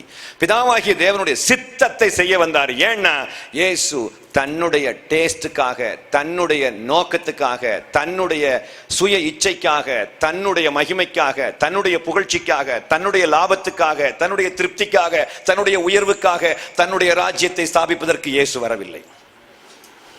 அவர் என்னத்தை செய்தாலும் பிதாவாகிய தேவனுடைய மகிமைக்காக செய்தார் என்று வேதாகமம் பதிவு செய்கின்றது. சொல்ல போனா பிதாவாகிய தேவன் சொல்லாததையும் செய்யக்கூடிய ஒரு உரிமையை இயேசு கிறிஸ்துவுக்கு பிதாவாகிய தேவன் கொடுத்திருந்தார். இப்ப உங்களுக்கு ஒரு கேள்வி, ஆமா பிதான்றியா இயேசுன்றியா, இது ஒரு குழப்பமா இருக்குதுல்ல அப்படின்னு நீங்க ஈஸியா நான் சொல்றேன். பிதான்னா யாரு, இயேசுன்னா யாரு, பரிசுத்த ஆவின்னா யாரு அப்படின்னா, ஜெனிஷ் எலும்பு, இன்னும் கொஞ்சம் எலும்பு நில்லு மக்கள், ஒரு நிமிஷம் எலும்பு. அப்படியே ஒரு சுத்தி சுத்தி உட்கார பார்க்கலாம். அப்படியே ஒரு சுத்தி சுத்தி அப்படி உட்காருப்போம்.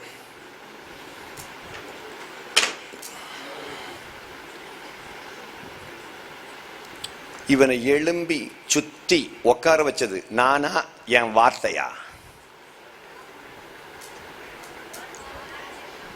சொல்லு, வார்த்தை தானே? இல்ல, நான் தான். நான் என்னுடைய வார்த்தையை அனுப்பி இந்த செயலை செய்திருக்கிறேன். சொன்னேன் அப்படிங்கிறது ஒரு வார்த்தை, அது ஒரு ஃபார்ம் ஆஃப் சென்டென்ஸ். அந்த சென்டென்ஸ் நான் சொன்னேன், அவன் கேட்டான். சொல்றதுன்றதுக்கு இன்னொன்னு, வார்த்தையை அனுப்பினேன். பைபிள்ல வார்த்தையை அனுப்பிங்கிற வசனம் இருக்குன்னு தெரிஞ்சவங்க எல்லாம் கைவேதி காமி பார்க்கலாம். தன்னுடைய வார்த்தையை அனுப்பி குணமாக்கினார் என்று. பிதாவாகிய தேவன் தான் கடவுள். அவருடைய வார்த்தையை அனுப்பி அந்த செயலை செய்தார். அவர் ஒரு வார்த்தையை அனுப்புறார் இல்லையா, அந்த வார்த்தை இயேசு கிறிஸ்து. ஆனா அந்த வார்த்தைக்கு எவ்வளவு மதிப்பு இருந்தா அங்க வேலை நடக்கும் அப்படின்னா, பிதாவுக்கு எவ்வளவு மதிப்புண்டோ அவ்வளவு மதிப்பு அந்த பிதாவுடைய வார்த்தைக்கு இருக்கும் போது அவன் கேட்காமலே எழும்பி சுத்தி உட்காரும். நான் மக்கா எலும்பு சுத்து உட்காருன்னு சொன்னேன். எதுக்கு நான் சுத்தணும், எதுக்கு எழும்பணும் கேட்டானா? கேட்கல. பாவம், அது யாரு வித்த பிள்ளையோ. நான் எதுக்கு எழும்பணும், நான் எதுக்கு சுத்தணும், ஒன்னும் கேட்கல. ஏன் தெரியுமா? சொல்றவரு இப்ப இருக்கிற நிலைமையில மிக முக்கியமான ஆளு. அதனால இப்ப ஒன்னும் பேசப்படாது, ஒன்னும் பேசப்படாது. ஏன் தெரியுமா? இப்ப அதே சமயத்துல இப்ப அந்த பையன் ஒருத்தன் வந்துட்டு நான் சொல்றேன், அண்ணே கொஞ்சம் அந்த அங்கிள் எலும்பி சுத்தி உட்கார சொன்னார்ல, கொஞ்சம் உட்காருங்களேன் சொன்னாக்க, அது அவனுடைய தப்பு கிடையாது. வார்த்தை எங்கிருந்து வந்ததோ அவரை பொறுத்துதான் அந்த வார்த்தை கிரியை செய்யும். அதுக்குள்ள அந்த வார்த்தைக்குள்ள என்ன இருக்குன்னா வலிமை இருக்கிறது. வார்த்தைக்கு உள்ள ஒரு கரிஷ்மா இருக்கிறது. அந்த கரிஷ்மா தான் பரிசுத்த ஆவியானவர். எங்கிருந்து இந்த வார்த்தை போனதோ அவர்தான் தேவன். தேவனுடைய வார்த்தை கரிஷ்மாவோடு போனது, அற்புதம் செய்தது. வல்லமையோடு போய் அற்புதம் செய்தது. அந்த வல்லமை, அந்த கரிஷ்மா, உள்ள இருக்கக்கூடிய சக்தி, பவர், அதுதான் பரிசுத்த ஆவியானவர். அல்லேலூயா சொல்லலாமா? இப்ப இது மூணுமே எங்க இருக்குது? மூணுமே யாருக்குள்ள இருக்குது? இந்த மூணுமே வல்லமையான வார்த்தை யாருக்குள்ள இருக்குது? எனக்குள்ள. அப்ப மூணு கடவுளா அப்படின்னு கேட்டாக்க, மூணு கடவுள் இல்ல, மூன்று வடிவங்களில் வெளிப்பட்ட ஒற்றை கடவுள். கடைசியா நான் என்ன சொன்னேன்? மூன்று வடிவங்களில் வெளிப்பட்ட ஒற்றை கடவுள். இப்ப நான் சொன்ன உடனே அதுக்கு மதிப்பு கொடுத்த காரணம் என்ன? வேற ஒரு ஆளு சொன்னா அவன் மதிப்பு கொடுக்க மாட்டேன்றான். அதுக்கு என்ன காரணம் அப்படின்னா, எனக்கு எவ்வளவு மதிப்புண்டோ அவ்வளவு மதிப்பு என் வார்த்தைக்குள்ள வைத்து அனுப்பி வைத்தேன். கடைசியா நான் என்ன சொன்ன பிரகாஷ்? எனக்கு எவ்வளவு மதிப்புண்டோ அவ்வளவு மதிப்பை என் வார்த்தைக்குள்ள வைத்து அந்த வார்த்தையை நான் அனுப்பி இருக்கிறேன். எனக்கு எவ்வளவு மதிப்புண்டோ அவ்வளவு மதிப்பு என் வார்த்தைக்கு உண்டு. அந்த சின்ன பயலுக்கு எவ்வளவு மதிப்புண்டோ அவ்வளவு மதிப்பு அவன் வார்த்தைக்கு உண்டு. பிதாவாகிய தேவனுக்கு எவ்வளவு மதிப்பு, மரியாதை, எவ்வளவு மகிமை உண்டோ அந்த மகிமை அப்படியே பிதாவின் வார்த்தைக்குள் இருந்ததுனாலதான் பிதாவாகிய தேவனுக்கு இயேசு கிறிஸ்து சமமாக இருக்கிறார் என்று பவுல் அப்போஸ்தலன் பதிவு செய்கின்றார். வாசிக்கலாம். பிலிப்பியர் 2:5 வாசிங்க. கொஞ்சம் சீக்கிரமா வாசிங்களேன். கிறிஸ்து இயேசுவில் இருந்த சிந்தையே உங்களிலும் இருக்க கடவது. கிறிஸ்து இயேசுவில் இருந்த சிந்தையே உங்களிலும் இருக்க கடவது. அதுக்கு முன்னாடி உள்ள 4 வாசிங்கம்மா. அவனவன் தனக்கானவனே அல்ல. 6 வாசிங்கம்மா. 6 வாசிங்க. அவர் தேவனுடைய ரூபமாயிருந்தும். யாரு தேவனுடைய ரூபமாயிருந்தும்? இயேசு கிறிஸ்துவை பற்றி பவுல் சொல்றாரு. இயேசு கிறிஸ்து தேவனுடைய ரூபமாக, உருவமாக இருந்தும் தேவனுக்கு சமமாய் இருப்பதை, தேவனுக்கு அவர் சமமாக இருப்பதை கொள்ளையாடின பொருளாக எண்ணாமல். போதும். யார் தேவனுக்கு சமமாக இருக்கிற ஜெனீஷ்? இயேசு கிறிஸ்து தேவனுக்கு சமமாக இருக்க சொன்னது யாரு? சொல்றது யாரு? இப்ப பிலிப்பியருக்கு எழுதுறது யாரு? யார் மகன்? பவுல் தானே. ஏதாவது டவுட் இருக்கா? நீ பாஸ்டுக்கு போம்ல. அவன் இப்ப நினைக்கான், ஐயா தெரியாம சொல்லிட்டேன் ஐயா என்ன விட்டுருங்க ஐயா. இல்ல, பாஸ்டர் பிள்ளைகள்னா ரொம்ப விஷயம் தெரியணும். என் பிள்ளை என்னை விடவும் பெரிய ஆளா இருக்கணும்னு நான் ஆசைப்படுவோம் இல்ல மக்களே. என் பிள்ளை என்னை விடவும் சாமர்த்தியசாலியா இருக்கணும், சமர்த்தா இருக்கணும்னு ஆசைப்படுவோம் இல்ல மக.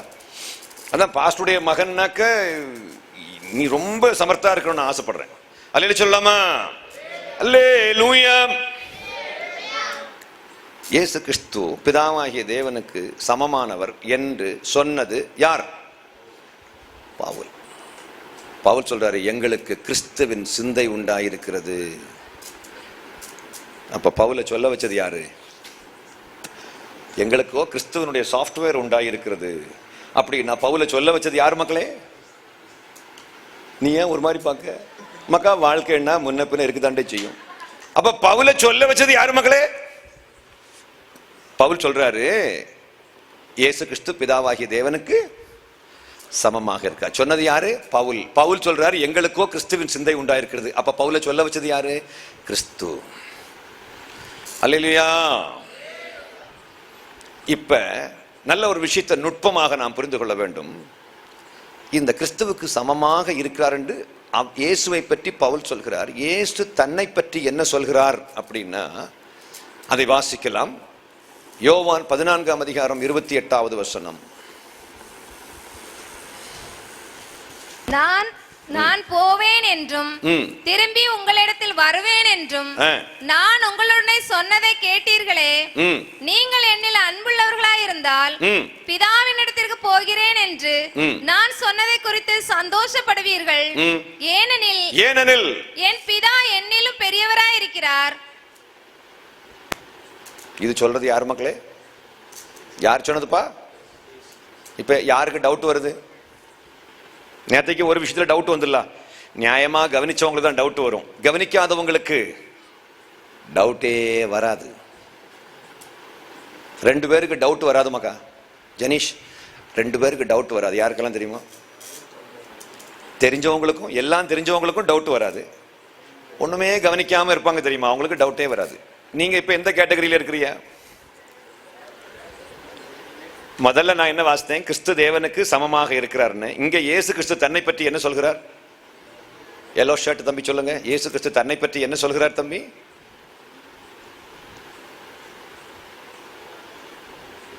என் பிதா என்னிலும் பெரியவரா இருக்கிறார். கவனிக்கணும் மக்களே, நல்லா கவனமா கவனிக்கணும். உட்காருங்க. Listen to me. என் பிதா என்னிலும் பெரியவராக இருக்கிறார் சொல்றது யாரு? கிறிஸ்து தேவனுக்கு சமம்னு சொன்னது யாரு? பவுல். அவர் சொல்ல வச்சது யாரு? கிறிஸ்து தானே. இப்ப டவுட் வருது இல்ல சுரேஷ், பிரகாஷ், என்ன டவுட் வருது மக்கா? கிறிஸ்து தான் சொல்ல வச்சிருக்காரு பவுல, நான் சமமானவர்னு. இப்போ கிறிஸ்து சொல்றாரு, நான் என்னிலும் பெரியவர் இருக்கிறார். என் பிதா என்னிலும் பெரியவர்னு. குழப்பம் வருதா வரலையா? நியாயப்படி குழப்பம் வரணும். வரவங்களுக்கு எல்லாம் கை வைத்துங்க பார்க்கணும். யாருக்கெல்லாம் குழப்பம் வருது? எங்களுக்கு குழப்பமே இல்லைல்ல. ஏன் நாங்க காவகணர்காரங்களா? காவகணர்காரங்க நாங்க கிணத்தையே காவல் காக்கிறவர்கள். எங்களுக்கு என்ன டவுட்? ஒரு டவுட்டும் கிடையாது. கூட்டம் எப்ப முடியும்னு சொல்லுவோம், அப்படித்தானே?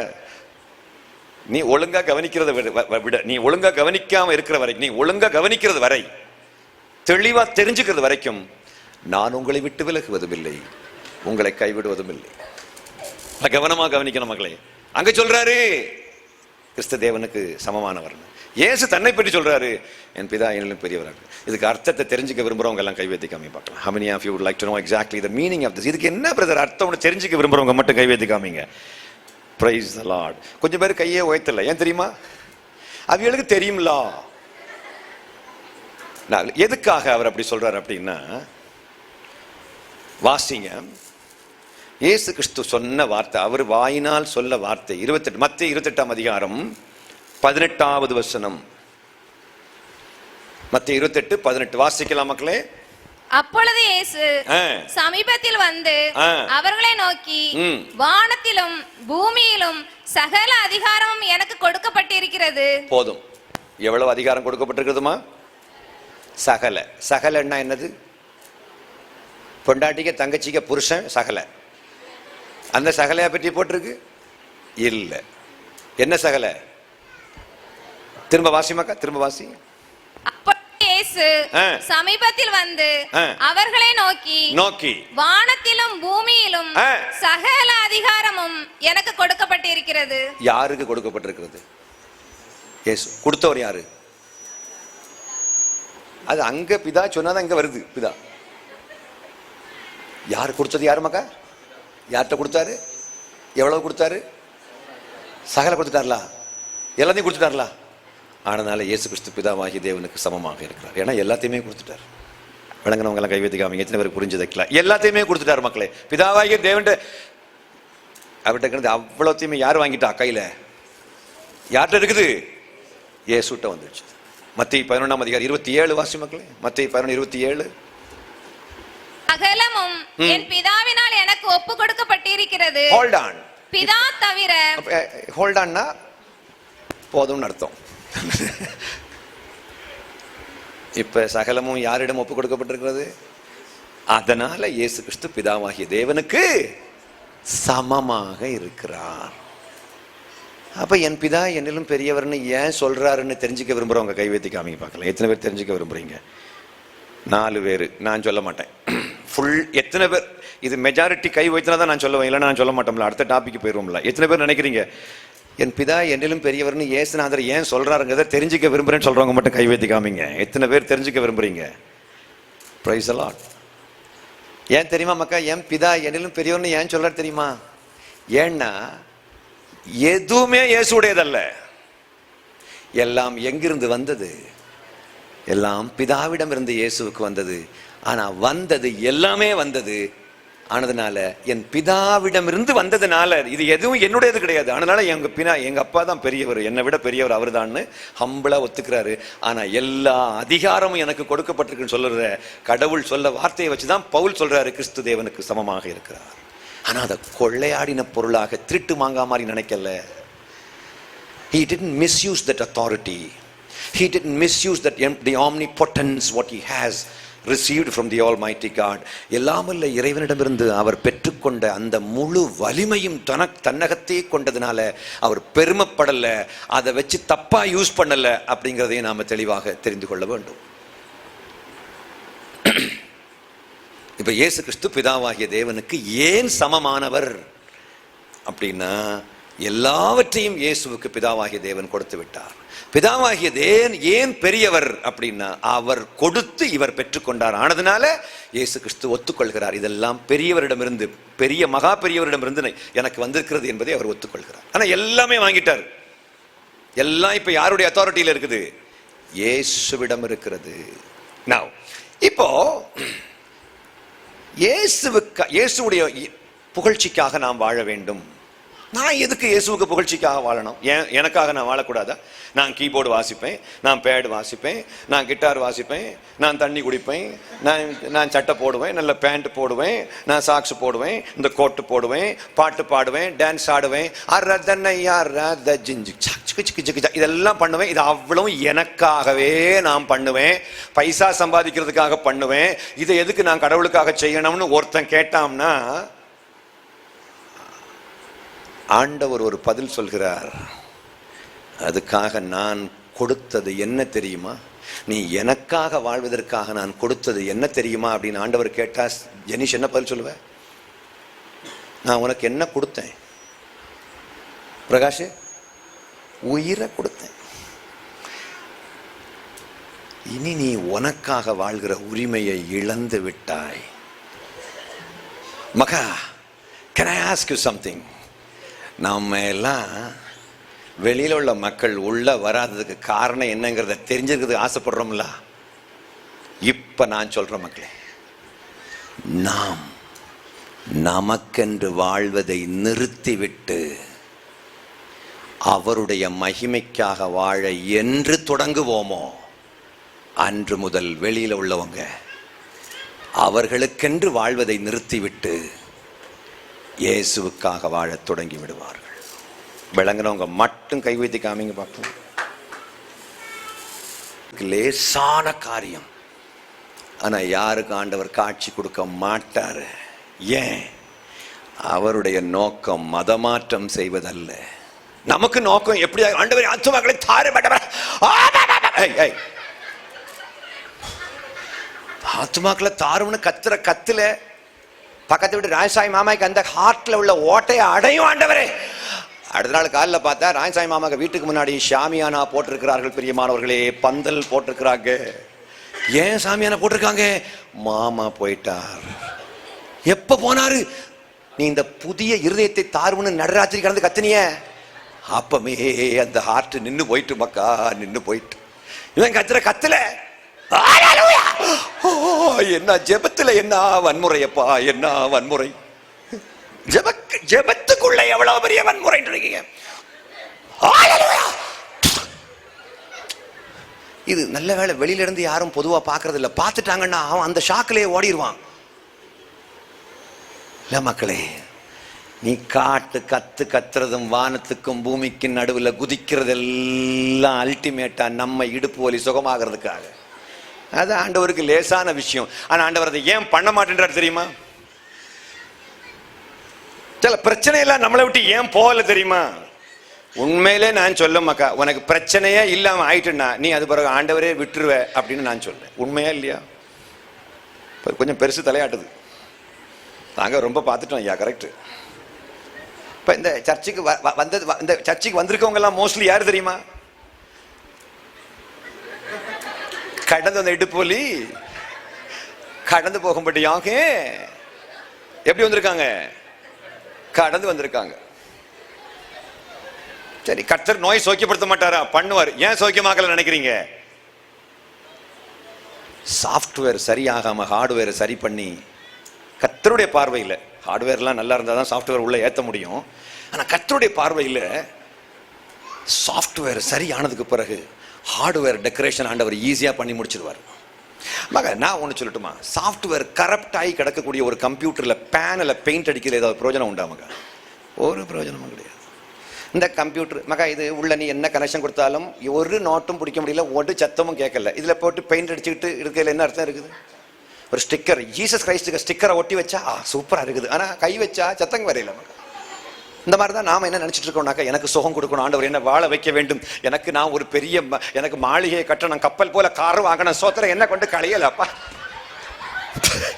என்னெல்லாமோ ஜெப குறிப்புடைய மத்தியில நம்ம அங்கலாச்சுக்கிட்டு கிடக்க. ஆண்டவர் எனக்கு அதை கொடுங்க, இதை கொடுங்க. ஆண்டவர் சொல்வார், நில்லு மக்கா, பொறு ஒரு நிமிஷம்.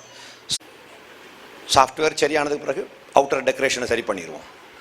Simple thing for God to change your external alterations எல்லாம் பண்ண ரொம்ப ஈஸி.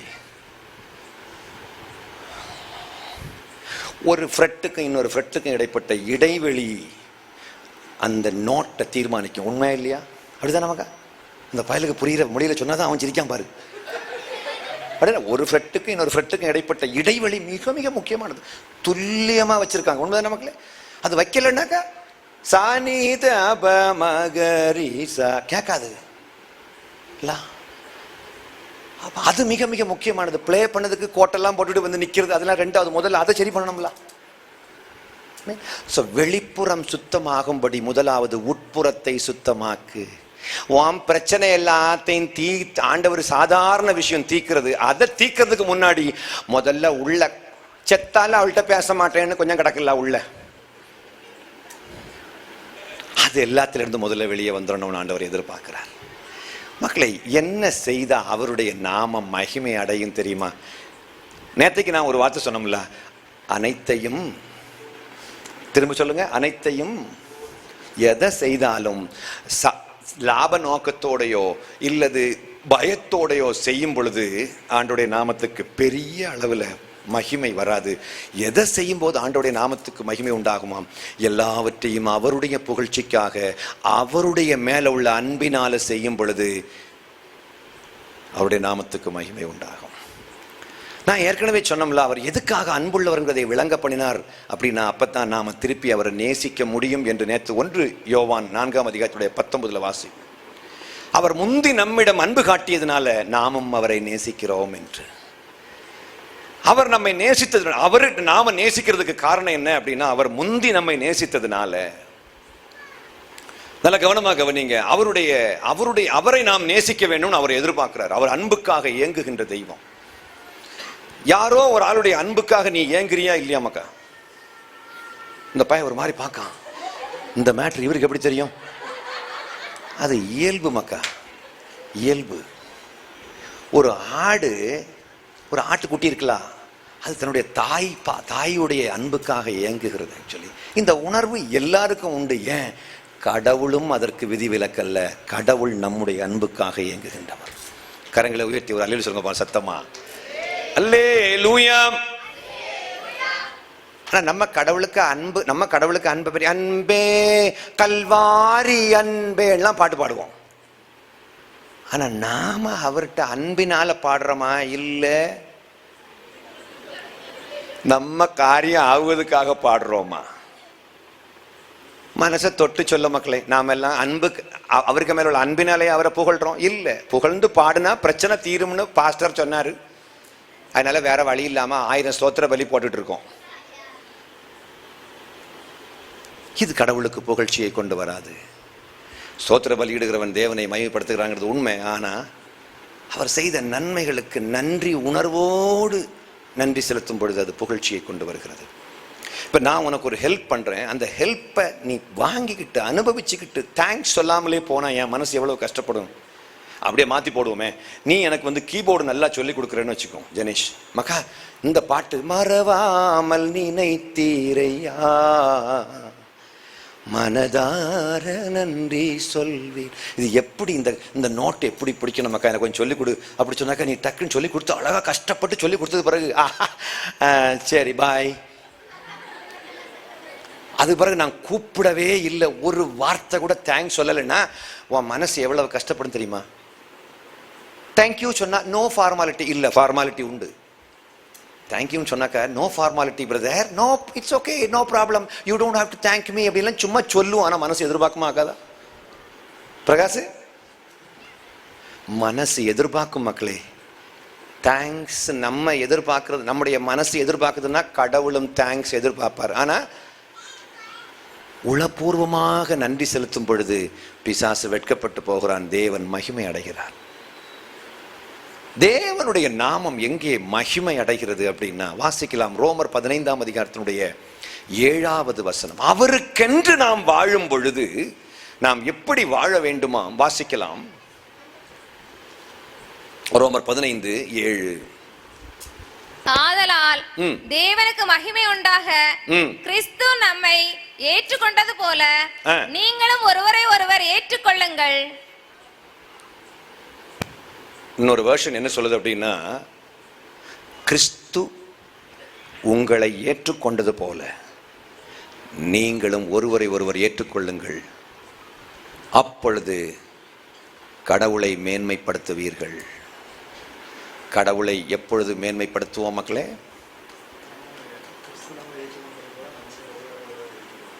அவன் சொன்னது அப்படியே திரும்ப சொல்லு. அடுத்தவங்களை ஏற்றுக்கொள்ளும் போது யாருக்கு என்ன உண்டாகும்? கிறிஸ்துவுக்கு புகழ்ச்சி உண்டாகும், தேவனுக்கு மகிமை உண்டாகும். சொல்லுங்க, கிறிஸ்து என்னை ஏற்றுக்கொண்டது போல, சொல்லுங்க, நான் பிறரை ஏற்றுக்கொள்ளும் போது என் கடவுளுக்கு மகிமை உண்டாகிறது. அந்த வசனம் திரும்ப வாசி மக்களே. தேவனுக்கு மகிமை உண்டாக, தேவனுக்கு மகிமை உண்டாக, கிறிஸ்து நம்மை ஏற்றுக்கொண்டது போல, கிறிஸ்து நம்மை ஏற்றுக்கொண்டது போல நீங்களும் ஒருவரை ஒருவர் ஏற்றுக்கொள்ளுங்கள். கிறிஸ்து எப்படி இருக்கும்போது நம்மளை ஏற்றுக்கொண்டார்? ஜெனிஷ், நீ நல்லவனா இருக்கும்போது இயேசு உன்னை ஏற்றுக்கொண்டாரா? எப்படி இருக்கும்போது ஏத்துக்கிட்டாரு?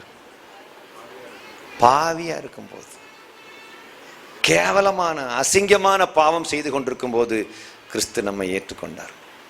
நம்ம ஒரு பாவம் செய்யும் போது முழுசா அந்த பாவத்தை பார்க்கறது யாரு தெரியுமா? நீ எவ்வளவு இருட்டில் போய் பாவம் செஞ்சாலும் அதை முழுசா பார்க்கக்கூடிய வலிமையுடைய எக்ஸ்ரே கண்ணு வச்சிருக்கிறது யாரு தெரியுமா? நீ சொல்லுமாக்கா, யாரு யாரு பார்க்கறாங்க? எல்லாத்தையும் பார்க்கறது ஒரு சக்தி இருக்கு. யாரு? தேவனுடைய கண்கள் எல்லாவற்றையும் நோக்கி பார்க்கின்றன. ஆனா நோக்கி பார்த்தாலும் நமக்கு தேவை, நமக்கு வேண்டப்படாதவங்க எல்லாம் இருக்காங்கல்ல, அவங்கள்ட்ட யார்ட்டையும் போய் ஆண்டவர் பாட்டு கொடுக்க மாட்டார். அல்லேலூயா. நான் கடைசி என்ன சொன்ன பிரகாஷ், நீ சொல்லலைன்னா அழுதுருவோம் அக்கா. நம்ம செஞ்ச தப்ப, கடவுளை எவ்வளவு நல்லவர் தெரியுமா? நம்ம செஞ்ச தப்ப யாருக்கு போட்டு கொடுக்க மாட்டாரு? போய் போட்டு கொடுக்க மாட்டாரு. அவ்வளவு தூரம் நல்ல தெய்வம். ஆனா போட்டு கொடுப்பாரு. யார்கிட்ட போட்டு கொடுப்பாரு தெரியுமா? நல்ல அன்புள்ள தீர்க்க தரிசனம் வர முடியவங்கள்ட்ட ஆண்டவர் பேசுவார். என் பிள்ளை சிக்கி கிடக்கான், அவனை விடுவிக்கிறதுக்காக வேண்டி நீ அவங்ககிட்ட இந்த விஷயத்தை பற்றி சொல்லு அப்படின்னு சொல்லுவார். அப்படி ஆண்டவர் சொல்லுவார். மற்றபடி யாருக்கிட்டையும் நம்முடைய ரகசியத்தை சொல்லி கொடுக்காம பாதுகாக்க. அந்த ஜாய் சாம் ஒரு பாட்டு பாடுவார்ல, அது என்னோட்டது? என்னை விட்டு கொடுக்காதவர், என்னை நடத்துகின்றவர், என்னை பாதுகாப்பவர், என் நேசமே. எவ்வளவு அருமையான பாட்டை பாடுங்க. அப்ப கூட நீ இந்த தலையை எப்படி வச்சுக்கிட்டு ஒரு மாதிரி கண்ணெல்லாம் மேச்சொருவி, ஓ அது என்னமோ தெரியல. கிறிஸ்தவங்க அந்த சர்ச்சுக்குள்ள வந்த உடனே துட்டி வீடு போல ஆகி போயிருது. என்னை விட்டு கொடுக்காதவர். சந்தோஷம் ஏமா உணர்ந்து பாடுவீங்களா? நம்மளை எல்லாம் விட்டு கொடுத்திருந்தா, நான் செஞ்ச தப்பை என் பொண்டாட்டிக்கிட்ட ஆண்டவர் போட்டு கொடுத்திருந்தா, அவ அடுத்த நிமிஷம் ஹாய் பாய் முடிஞ்சு. நீங்க செஞ்ச தப்ப உங்க வீட்டுக்காரர் சொன்னா, உங்க வீட்டுக்காரர் செஞ்ச தப்ப உங்கள்கிட்ட சொன்னா, அடுத்த நாள் இங்க ஃபுல்லா என்ன மேளா நடக்கும் தெரியுமா? டிவோர்ஸ் மேளா நடக்கும். இங்க யாரும் யாரோடையும் வாழ மாட்டாங்க, போயிட்டே இருப்பாவ. நல்ல வேலை யாருக்க மேட்டரும் யாருக்கும் தெரியாது மக்கா. என்னை விட்டு கொடுக்காதவர், என்னை நடத்துகின்றவர், என்னை பாதுகாப்பவர், என் நேசரே. நான் வழி மாறும் போது என் பாதை காட்டினே, என்னால் முடியாத போது என்னை தூக்கி நடத்தினே. நான் வழி மாறும் போது என் பாதை காட்டினே, என்னால் முடியாத போது என்னை தூக்கி நடத்தினே.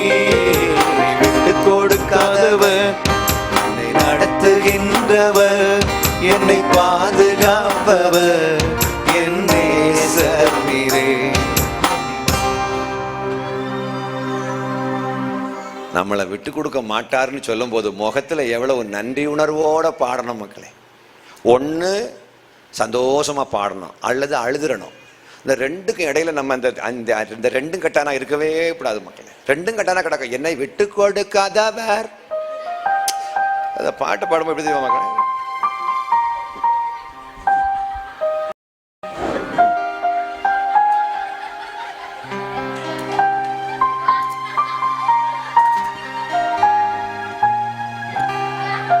என்னை விட்டு கொடுக்காதவர். அக்யூஸ்ட் மாதிரி உட்கார்ந்துகிட்டு மக்களை ஃபீல் பண்ணு மக்கா. எவ்வளவு அருமையான வரி மக்களே. பரிசுத்த ஆவியானவர் அவ்வளவா எழுத வச்சிருக்காரு அந்த பிள்ளைய. என்னை விட்டு கொடுக்காதவர், என்னை நடத்துகின்றவர், என்னை பாதுகாப்பவர், என் நேசரே. நான் வழி மாறும் போது என் பாதை காட்டினி, என்னால் முடியாத போது என்னை தூக்கி நடத்தினி. Once again, நான் வழி மாறும் போது என் பாதை காட்டினி, என்னால் முடியாத போது என்னை தூக்கி நடத்தினி. விட்டு கொடுக்காதவர், என்னை நடத்துகின்றவர், என்னை பாதுகாப்பவர், என் நேசரே. சில பாட்டெல்லாம் உணர்ந்து ஃபீல் பண்ணி பாடினாலே 10 பேர் உள்ள வந்துருவாவே. என்ஜாய். ஹல்லேலூயா. சத்தமா சொல்லு மக்களே, என்ஜாய். கடவுள் நம்மளை விட்டு கொடுக்கவே மாட்டார் மக்கள். இப்ப கொஞ்சம் பேர் நினைக்கிறாங்க, எவ்வளவு நீ தப்பு பண்ணியோ, பின்ன நீர் என்ன பெரிய யோக்கியமா? நீதிமான் நீதிமான் யாரு இல்ல? ஒருவனும் கிடையாது. நீதிமான் ஒருவனும் இல்லை. நான் லிசன் டு மீ, நல்ல கவனமாக மக்களே. ஆனா கடவுள்கிட்ட இருக்கக்கூடிய அந்த பண்பை நமக்கு அப்படியே இறக்கி ரோமர் 15:7 திரும்ப வாசி மக்களே. ஆகையால் தேவனுக்கு புகழ்ச்சி உண்டாக வேண்டுமானால், மகிமை உண்டாக வேண்டுமானால், தேவன் சந்தோஷப்பட வேண்டுமானால், திருப்தி அடைய வேண்டுமானால் நாம் என்ன செய்ய வேண்டுமாம்? கிறிஸ்து நம்மை ஏற்றுக்கொண்டது போல நாம் ஒருவரை ஏற்றுக்கொள்ள வேண்டுமா? தேவனை மகிமைப்படுத்த விரும்புகிறவர்கள் மட்டும் கொஞ்சம் கை வைத்து காமிங்க மக்களை பார்க்கலாம். தேவனை மகிமைப்படுத்த விரும்புகிறவர்கள் மட்டும் கொஞ்சம் கை வைத்து காமிங்க. Praise the Lord. எல்லாரும் கை வைத்துறாங்க, எல்லாம் கை வச்சுறாங்க. ஏன்னா எல்லாரும் நமக்கு பிடிக்கும், தேவன் மகிமை அடைய வேண்டும். சரி, கண்டிஷன் என்ன? தேவனுடைய நாம மகிமை அடைய வேண்டுமானால் நாம என்ன செய்யணுமா? ஜெனிஷ், நம்ம என்ன செய்யணுமா? இப்ப சொன்னோம்ல, ரோமர் 15:7. கிறிஸ்து நம்மை ஏற்றுக்கொண்டது போல நாமும் பிறரை ஏற்றுக்கொள்ள. கிறிஸ்து நம்மை ஏற்றுக்கொள்ளும் போது நம்மளால நம்மளையே ஏற்றுக்கொள்ள முடியாம இருந்த மக்களே, கடைசியா என்ன சொன்ன மகா? வரலாமா? என்ன மகா? கிறிஸ்து நம்மை ஏற்றுக்கொள்ளும் போது, விவின், கிறிஸ்து நம்மை ஏற்றுக்கொள்ளும் போது நம்மளால நம்மளை ஏற்றுக்கொள்ள முடியாம இருந்தது. இந்த விஷயத்தை வெளிப்பாட கர்த்தர் என்கிட்ட கொடுத்த உடனே அன்னைக்கு ஓன்னு அழுத மக்களே. எங்க அப்பா என்னை ஏற்றுக்கொள்ளும் போது என்னால என்னையே ஏற்றுக்கொள்ள முடியல மக்களே. அவ்வளவு படுபாவியாக இருந்த என்னை அவருடைய ஊழியத்துக்காக அழைத்து பயன்படுத்தி கொண்டிருக்கிறார். இப்ப கடவுள் அப்படியே நம்மகிட்ட அந்த ஹீட்டை டிரான்ஸ்ஃபர் பண்றாரு. என்னது? நான் உன்னை ஏத்துக்கிட்டோம்ல மக்களே, உன் சர்டிபிகேட்டை பார்த்தா உன்னை ஏத்துக்கிட்டேன், உன்னை யோக்கியதையை பார்த்தனா, செக் பண்ணி பார்த்தனா, டெஸ்ட் வச்சு பார்த்தனா, ஒன்னும் இல்லை, அப்படியே கூப்பிட்டோம்ல. நீ சரியான கார்டு பிடிக்காங்கிற கூட எனக்கு தெரியாது. பிடிக்கிறாம்ல, ஒழுங்கா பிடிக்கிறாம்ல, பிடிக்க மாட்டோம்ல. ஆமா,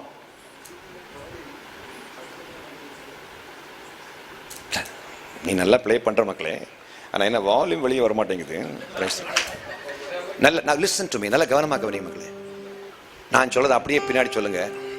என்னால் என்னையே ஏற்றுக்கொள்ள முடியாமல் இருக்கும் போது, அப்படியே சொல்லுமாக்கா, இயேசு என்னை ஏற்றுக்கொண்டார். இப்ப அப்படியே நம்மகிட்ட சொல்றாரு, அவனால அவனையே ஏற்றுக்கொள்ள முடியாம இருக்கும் போது நீ அவனை ஏற்றுக்கொள்ள வேண்டும். அப்பொழுது வெளியில ஒரு வய கூட வெளியே கிடக்க மாட்டான், அப்படி பையன் உள்ள வந்துருவான். கை வைத்த மாட்டியல்லா? ஏன் இதெல்லாம் நடக்கிற விஷயமா ஐயா? நடக்கிற விஷயத்தை பற்றி பேசுங்க. நாங்க வேற ஒரு பிரச்சனையோட வந்திருக்கோம். நாங்க வேற ஒரு பிரச்சனையோட வந்திருக்கோம் மக்கா. இந்த பிரச்சனை ஆண்டவருக்கு சாதாரண பிரச்சனை மக்களே. மக்கா, நான் திக்கு வாயினா இருந்தம்மா, திக்கு வாய். நேரத்துக்கு நான் அந்த விஷயத்த சொன்னோம்ல. நான் வந்து ஜெனீஷன் கூப்பிடுனாக்கா ஜெனிஷ் இப்படிதான் கூப்பிடணும். அவ்வளவு தூரத்துக்கு திக்குவாய் இருந்தேன். ஆனா நான் திக்குவாய்க்காரன்னு இருந்தேன், ஆண்டவர் என்ன குணப்படுத்தினாரு அப்படி நான் சாட்சி சொல்றோம்ல. அந்த திக்குவாய் எனக்கு இருந்துச்சு, அந்த தடமே இல்லாம கர்த்தர் என்ன மாற்றி இருக்காரு மக்களே. இப்ப நான் திக்குவாய்க்காரனா இருந்தேன்னு சொன்னா உன்னால நம்ப முடியுமா? நம்ப முடியல. அவ்வளவு தூரத்துக்கு தடம் தெரியாத அளவுக்கு உருமாற்றுகின்ற வலிமை பரமாத்மாவுக்கு உண்டு.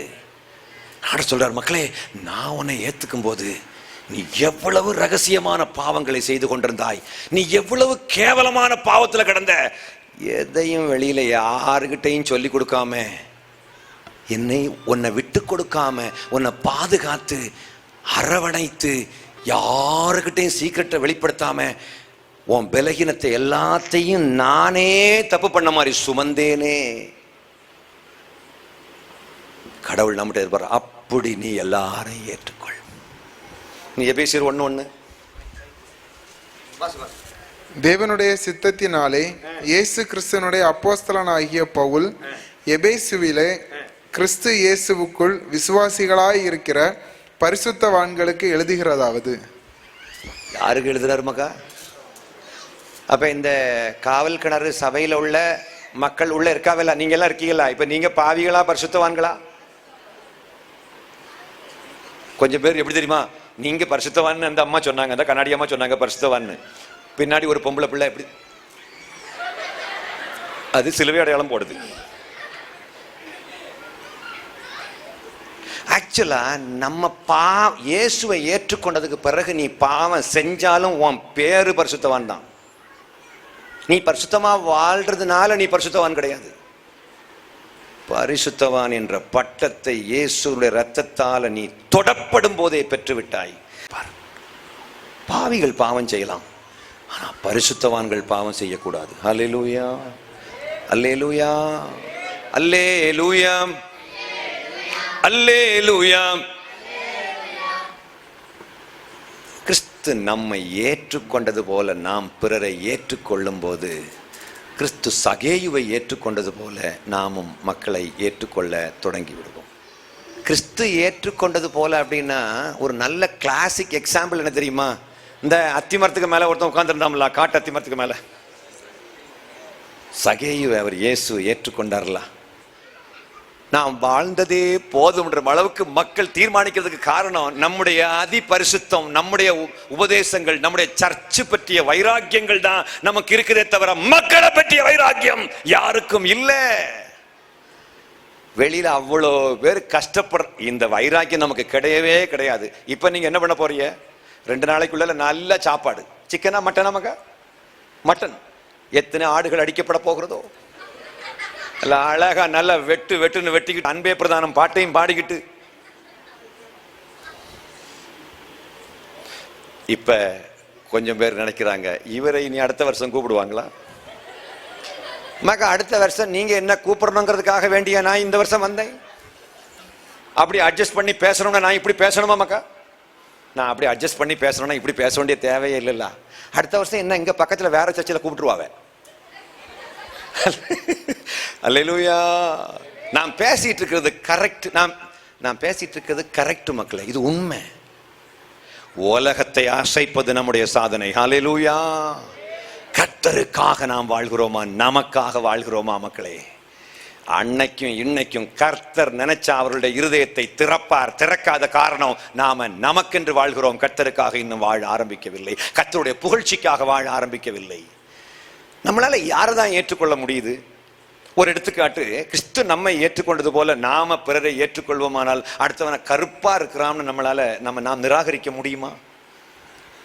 கருப்பாரு மக, உனக்கு ஒரு பொண்ணு பார்க்கறோம்னு வச்சுக்கோ, அந்த பெண்ணு ரொம்ப சோப்பா இருக்கணும்னு நீ ஆசைப்படுவியா? இல்ல கருப்பா இருக்கணும்னு ஆசைப்படுவியா? இப்ப மீடியமா இருக்கணும்னு ஆசைப்பட போற. என்கிட்ட ஒரு பய சொல்லலாம், எடை எனக்கு ஒரு பொண்ணு பாருங்க, சுண்டுனா ரத்தம் வர்ற மாதிரி இருக்கணும் அப்படிங்கிற.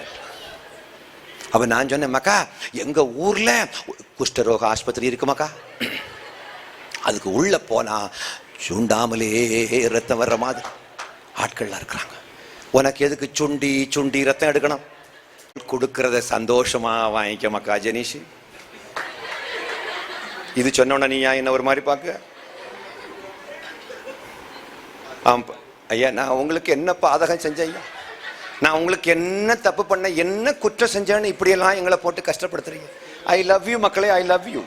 ஐ am just joking, I am not seriously talking. உனக்கு ஒரு நல்ல பிள்ளை கத்த தருவாராக. ஹல்லேலூயா, ஆமென். இந்த மியூசிக் ப்ளே பண்ணக்கூடியவங்களுக்கு நல்ல பிள்ளைகள் கிடைக்கும், ஏன் தெரியுமா?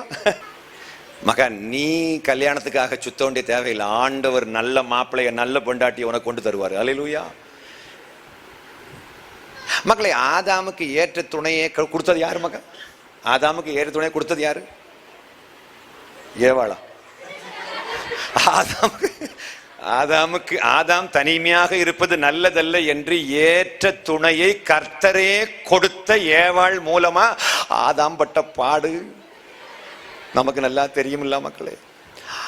கடவுளே டைரக்டா கொடுத்த ஒரு பொம்பளையால் ஆதாம் இவ்வளவு கஷ்டப்பட்டிருப்பாருன்னா மீதியை நான் சொல்லணுமா மக்கா? மனுஷனை நம்புவதை பார்க்கிலும், மனுஷியை நம்புவதை பார்க்கிலும், மனுஷிய படைச்ச தேவனை நம்புவது உத்தமமானது. அல்லேலூயா. அது ரொம்ப ரொம்ப உன்னதமானது. அல்லேலூயா சொல்லலாமா?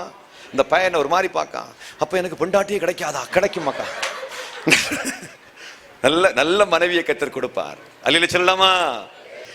அடுத்தவங்க உள்ள வர்றதுக்கு மிகப்பெரிய தடையே என்னன்னா, நம்முடைய இன்பங்களுக்காக வாழ்கிறோம், யாரையும் ஏற்றுக்கொள்ள தயாராக இல்லை.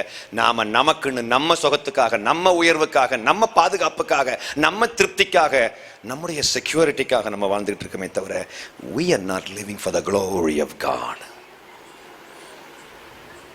கிறிஸ்து நம்மை ஏற்றுக்கொண்டது போல நாம் பிறரை ஏற்றுக்கொள்வோமானால் ஏழைகளை நாம் புறக்கணிக்க மாட்டோம். இயேசு நம்மை ஏற்றுக்கொண்டது போல நாம் பிறரை ஏற்றுக்கொள்வோமானால் ஏழைகளை நாம் புறக்கணிக்க மாட்டோம்.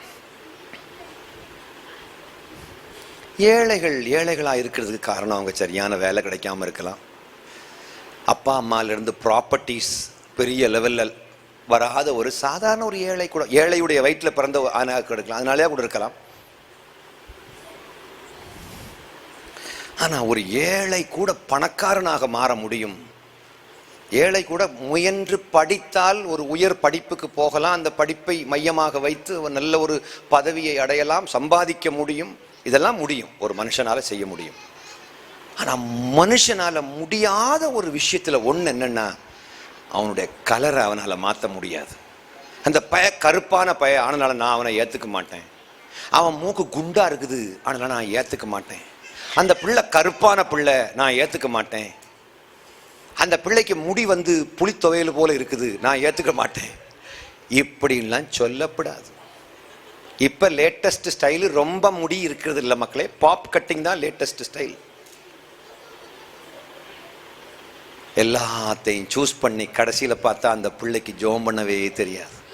இந்த புத்தகம் சொல்கிறது, கிறிஸ்து நம்மை ஏற்றுக்கொள்ளும் போது நாமெல்லாம் எப்படி இருந்தோம், கர்த்தர் அப்போது நம்மை ஏற்றுக்கொண்டார். அதே போல நாமும் எல்லாரையும் ஏற்றுக்கொள்ள வேண்டும் என்று கர்த்தர் நம்மிடம் ஆசைப்படுகிறார். ஹல்லேலூயா. சந்தோஷமா இருக்கீங்களா? ஹல்லேலூயா. கர்த்தருக்குள் ஒரு நல்ல சந்தோஷமான ஒரு அனுபவத்தை கர்த்தர் 2 நாட்கள் தந்தார். இந்த வேளையிலும் அதை எண்ணி ஆண்டவருக்கு ஸ்தோத்திரத்தோடு நமது மத்தியில் ஆண்டவருடைய ஊழியத்தை செய்த சகோதரன் அகத்தியன், இன்றைக்கும் 2 நாட்களிலும் நமக்கு இந்த துதி ஆராதனை வழிநடத்தின கிரவுன் ஆஃப் க்ளோரி குழுவினர் ராஜா சிங் அவர்களுக்காகவும் நம்முடைய தனிப்பட்ட ஜெபங்கள் ஜெபிப்போம். தொடர்ந்து கர்த்தருக்குள் நாம் ஒரு சாட்சியுள்ள அனுபவத்தை வார்த்தையில் அல்ல, கிரியையில் வெளிப்படுத்துவோம். கர்த்தருடைய ஆவியானவர் நம்மை நடத்துவார். கண்களை மூடி தலைகளை தாழ்த்தி நாம் ஜெபம் செய்து இந்த கன்வென்ஷனல் கூடுகையை நிறைவு செய்வோம். ஜெபம் செய்வோம். பரிசுத்தம் உள்ள எங்கள் பரம தகப்பனே, அப்பா பிதாவே என்று உம்மை கூப்பிட எங்களை தகுதிப்படுத்தி இருக்கிறீரே. பிள்ளைகள் என்கிற ஸ்தானம் எவ்வளோ ஒரு உயர்ந்தது சுவாமி. அதுவும் கடவுளுடைய பிள்ளைகள் என்றால் ஆண்டவரை நாங்கள் தனித்துவம் வாய்ந்தவர்களாய் ஆண்டவர் உம்மை வெளிப்படுத்தவே எங்களை நீர் தெரிந்து கொண்டீர் என்று சொல்லி ஆண்டவரை நாங்கள் உண்மையாய் விசுவாசிக்கிறோம். ஆண்டவரை நாங்கள் எதற்காக இந்த பூமியிலே ஆண்டவரே உம்மை நாங்கள் வெளிப்படுத்த வேண்டும், கிறிஸ்தவர்கள் என்கிற அங்கீகாரத்தை நாங்கள் பெற்றிருந்தாலும் கிறிஸ்து உடையவர்கள் என்பதன் அனுபவத்திலே நாங்கள் ஆண்டவரை வெளிப்படுத்துவதற்காக தானே ஆண்டவரை உம்மை நாங்கள் எங்கள் ஆண்டவரே முழு வாழ்வியலில் ஆண்டவரை எங்களுடைய வாழ்க்கையிலே நாங்கள் வெளிப்படுத்தக்கூடிய ஒரு நல்ல ஆண்டவரை சாட்சி அநேகர் காணும்படியாய் ஆண்டவரை எங்களை வழிநடத்துங்கன்னு சொல்லி எங்களை ஒப்பு கொடுக்கிறோம் சுவாமி. எங்களை ஒப்பு கொடுக்கிறோம். அன்றைக்கு பவுல் சொன்ன வார்த்தைகள் இன்றைக்கு எங்களுக்குள் ஆண்டவரே எங்கள் வாழ்விலே ஆண்டவரே அது நிச்சயமாக அனுபவத்தில் வெளிப்பட வேண்டும். கிறிஸ்து தான் எனக்கு ஜீவன், கிறிஸ்து தான் எனக்கு ஜீவன் என்று சொல்லி நான் உயிரோடு இருப்பது, என் சரீரத்திலே நான் நடமாடுவது நான் அவர் மேல வச்சிருக்கிற விசுவாசம் என்று சொல்லி சொல்லி அவருடைய வார்த்தைகள் நமக்கு சொல்லுகிறது. நான் ஜீவிக்கல, கிறிஸ்து என்னில் ஜீவிக்கிறார் என்று. ஆண்டவர் இந்த அனுபவத்திலே நாங்கள் ஒவ்வொரு நாளும் ஆண்டவரே வளரணும் சுவாமி, முதிர்ச்சி ஆகணும் சுவாமி. ஆண்டவரே உம்மை அறிந்தும் ஆண்டவரே எங்களை பார்க்கிறவர்கள் இன்றைக்கு ஆண்டவரே உம்மை பார்க்கத்தக்கதான அனுபவத்திலே நீர் எங்களை நடத்தும் என்று சொல்லி ஆண்டவரே எங்களை அர்ப்பணிக்கிறோம். இனி நான் அல்ல, கிறிஸ்துவே என்னில் ஜீவிக்கிறார். இனி நான் அல்ல, கிறிஸ்துவே என்னில் ஜீவிக்கிறார் என்கிற ஆண்டவரே பிரதானமான ஆண்டவரே உம்முடைய முழுமையான நிறைவான நடத்துதலில் எங்கள் வாழ்வு ஆண்டவரே பலருடைய வாழ்வை பரலோகத்திற்கு கெட்டும்படியாய் ஆண்டவரே எங்களை வழிநடத்துங்க சுவாமி. எங்களை அர்ப்பணிக்கிறோம். இன்றும் எங்களுக்காய் உம்முடைய ஊழியத்தை செய்யும்படியாய் நீர் அழைத்து வந்து உம்முடைய தாசருக்காய் நன்றி ஆண்டவரே. அவர்களை கொண்டு நீர் அநேக இடங்களிலே இருளில் இருக்கிற ஜனங்கள் ஆச்சரியமான ஒளியை கண்டார்கள் என்று சொல்லி நாங்கள் வாசிக்கிறோமே. அவண்ணமாய் நீர் அநேகர் உம்முடைய ஒளியை காணும்படியாய் உம்முடைய ஆண்டவரே ஒளியாகிய ஆண்டவருடைய வார்த்தைகளின் மூலமாய் ஒளியாய் இருக்கிற எங்கள் ஆண்டவராகிய இயேசு கிறிஸ்துவை தங்கள் வாழ்க்கையிலே ஒளியாய் வெளிப்படுத்தும்படியாய் அநேகருக்கு உபயோகமுள்ள பாத்திரமாய் கர்த்தர் நீர் பயன்படுத்த போகிறதற்காய் நன்றி. பயன்படுத்தி வருகிறதற்காய் ஸ்தோத்திரம் ஆண்டவரே. தொடர்ந்து அவருடைய குடும்பத்தை, மனைவி, பிள்ளைகளை கர்த்தர் நீர் ஆண்டவரே உம்முடைய காருண்யத்தினால் ஆண்டவரே உம்முடைய ஆண்டவரே அன்பினாலும் உம்முடைய ஆண்டவரே அரவணைப்பினாலும் உம்முடைய பராமரிப்பினாலும் ஆண்டவருடைய வார்த்தைகளின் நிழலினாலும் கர்த்தர் நீர் காத்துக் கொள்ளுகிறதற்காய் ஸ்தோத்திரம். நீர் பலமாய் பயன்படுத்துகிறதற்காய் ஸ்தோத்திரம் ஆண்டவரே. நீ வருகிற நாட்களிலே ஆண்டவரே எழுப்புதல் என்கிற வார்த்தை உண்மையாகவே ஆண்டவரே உம்முடைய வீட்டிலிருந்து அநேகருக்கு அது ஆண்டவரே ஜீவ ஓட்டமாய் ஆண்டவரே ஜீவ ஓட்டமாய் அநேகர் வாழ்க்கையிலே உயிர் கொடுக்கத்தக்கதாய் கர்த்தர் நீர் ஆண்டவரே சபைகளை உம்முடைய சரீரத்தை நீர் கட்டி எழுப்புகிறதற்காய் ஸ்தோத்திரம் ஆண்டவரே. உம்முடைய கரத்தில் எங்களை தருகிறோம் ஆண்டவரே. அவர்களோடு இணைந்து இந்த நாளிலும் ஊழியத்தை பாடல் வாயிலாய் செய்த ஆண்டவரே சகோதரர் ராஜா சிங் அவர்களுக்காய் ஸ்தோத்திரம். அவர்களோடு இணைந்து இசை கருவிகளை வாசித்து ஆண்டவரே உம்முடைய நாமத்தை ஆண்டவரை நேர்த்தியாய் மகிமைப்படுத்த உதவி செய்த ஒவ்வொரு சகோதரர்களுடைய குடும்பத்திற்காய் ஸ்தோத்திரம் ஆண்டவரை. தொடர்ந்து உம்முடைய ஊழியத்திலே நீர் அவர்களை குடும்பமாய் பயன்படுத்துகிறதற்காய் ஸ்தோத்திரம் ஆண்டவரே. ராஜா சிங் அவர்களுடைய மனைவி, பிள்ளை அவர்களோடு இணைந்து ஊழியம் செய்த ஒவ்வொருவருடைய குடும்பத்திற்காய் ஸ்தோத்திரம் கர்த்தர் நீர் வழி நடத்துங்க. உம்முடைய சத்தியத்திலே ஆண்டவரே ஒரு மேய்ந்து கொள்ளுகிற அனுபவம் ஆண்டவரை உம்மாலே ஆண்டவரை வழிநடத்தப்படுகிற அனுபவம் ஆண்டவரை தொடர்ந்து அவருடைய ஜீவ கால முறை ஆண்டவர் மக்காய் சாட்சியாய் உமால் அவர்கள் ஆண்டவரை பலருக்கும் ஆண்டவரை ஆசீர்வாத வாய்க்காலாய் கர்த்தர் நீருடைய ஊழியத்தின் வழிநடத்துகிறதற்காய் ஸ்தோத்திரம் எங்களை தாழ்த்துகிறோம் ஆண்டவரை. எங்களுக்காய் இந்த கூட்டங்களை ஆண்டவரை ஒழுங்கு செய்யும்படியாய் ஆண்டவரே உம்முடைய பிள்ளைகள் அநேகர் உதாரத்துவமாய் ஆண்டவரை தந்து உதவினதற்காய் ஸ்தோத்திரம். அவருடைய ஆண்டவரை உடல் உழைப்பையும் தந்திருக்கிறார்கள், அவருடைய நேரத்தை தந்திருக்கிறாங்க. நன்றி சுவாமி ஆண்டவர். இந்த இடத்தில் அமர்ந்திருக்கிற ஒவ்வொருவரும் வாஞ்சையோடு கர்த்தர் இன்றைக்கு என்னோடு பேச வேண்டும் என்று சொல்லி உம்முடைய ஜீவ வார்த்தைகளை கேட்க வந்து திருப்தி அடைந்து ஆண்டவர் இந்த வார்த்தையில் கோதுமை மணியாய் விழுந்து அதில் ஆண்டவரே அவர்களுடைய வாழ்வு பலருக்கும் அவண்ணமாய் ஆண்டவரே ஆசீர்வாதமாய் அமைய கர்த்தர் ஒவ்வொருவரையும் ஆசீர்வதித்ததற்காய் நன்றி சுவாமி ஆண்டவரே. எங்களை முற்றிலுமாய் தாழ்த்துகிறோம். எங்களுக்காய் ஆண்டவரே இந்த கூட்டத்தை ஒழுங்கு செய்யும்படியாய் கர்த்தர் நீர் தந்தை எங்களுக்கு நல்ல குருவானவருக்காய் நன்றி ஆண்டவரே. அவர்களுடைய குடும்பத்திற்காய், பிள்ளைகளுக்காய் நன்றி தாமே நீர் ஆண்டவரே அவர்களை வழிநடத்தி ஆண்டவரே அவர்களுடைய ஊழியத்தின் வழியிலும் கர்த்தர் அநேக ஆண்டவரே இந்த சேகரத்தில் உடைய நன்மையான உடைய சத்தியத்தின் வாயிலான எழுச்சியை கர்த்தர் தருகிறதற்காய் ஸ்தோத்திரம் எங்களை தாழ்த்துகிறோம். உடைய நாமம் மாத்திரம் மகிமைப்படட்டும். சிறியோர் முதல் பெரியோர் வரை உடைய பாதத்தில் எங்களை தாழ்த்துகிறோம். நீர் பெருக நாங்கள் சிறுக உடைய நாமம் எங்களில் புகழப்பட மகிமைப்பட ஆண்டவராகிய இயேசு கிறிஸ்துவினால் எங்கள் வாழ்வு முற்றிலுமாய் எங்களுடைய உள்ளார்ந்த வாழ்வு அணு தினம் பலப்படும்படியா எங்களை அர்ப்பணிக்கிறோம். வழி நடத்தும் ஆண்டவரும் இரட்சகருமாகிய இயேசு கிறிஸ்துவின் மூலமாய் ஜெபிக்கிறோம் எங்கள் நல்ல பிதாவே, ஆமென். நம் ஆண்டவராகிய இயேசு கிறிஸ்துவினுடைய கிருபையும் பிதாவாகிய தேவனுடைய அன்பும் பரிசுத்த ஆவியானவருடைய வழிநடத்துதலும் ஐக்கியமும் இன்றும் என்றும் சதா காலம் அனைவரோடும் கூட எப்போதைக்கும் இருப்பதாக, ஆமென். என் ஆத்துமாவே கர்த்தரை ஸ்தோத்திரி, என் முழு உள்ளமே அவருடைய பரிசுத்த நாமத்தை ஸ்தோத்திரி. என் ஆத்துமாவே கர்த்தரை ஸ்தோத்திரி, கர்த்தர் செய்த சகல உபகாரங்களை மறவாதே, ஆமென். அல்லேலூயா, அல்லேலூயா, ஆமென். கர்த்தர் உங்களை ஆசீர்வதிப்பாராக.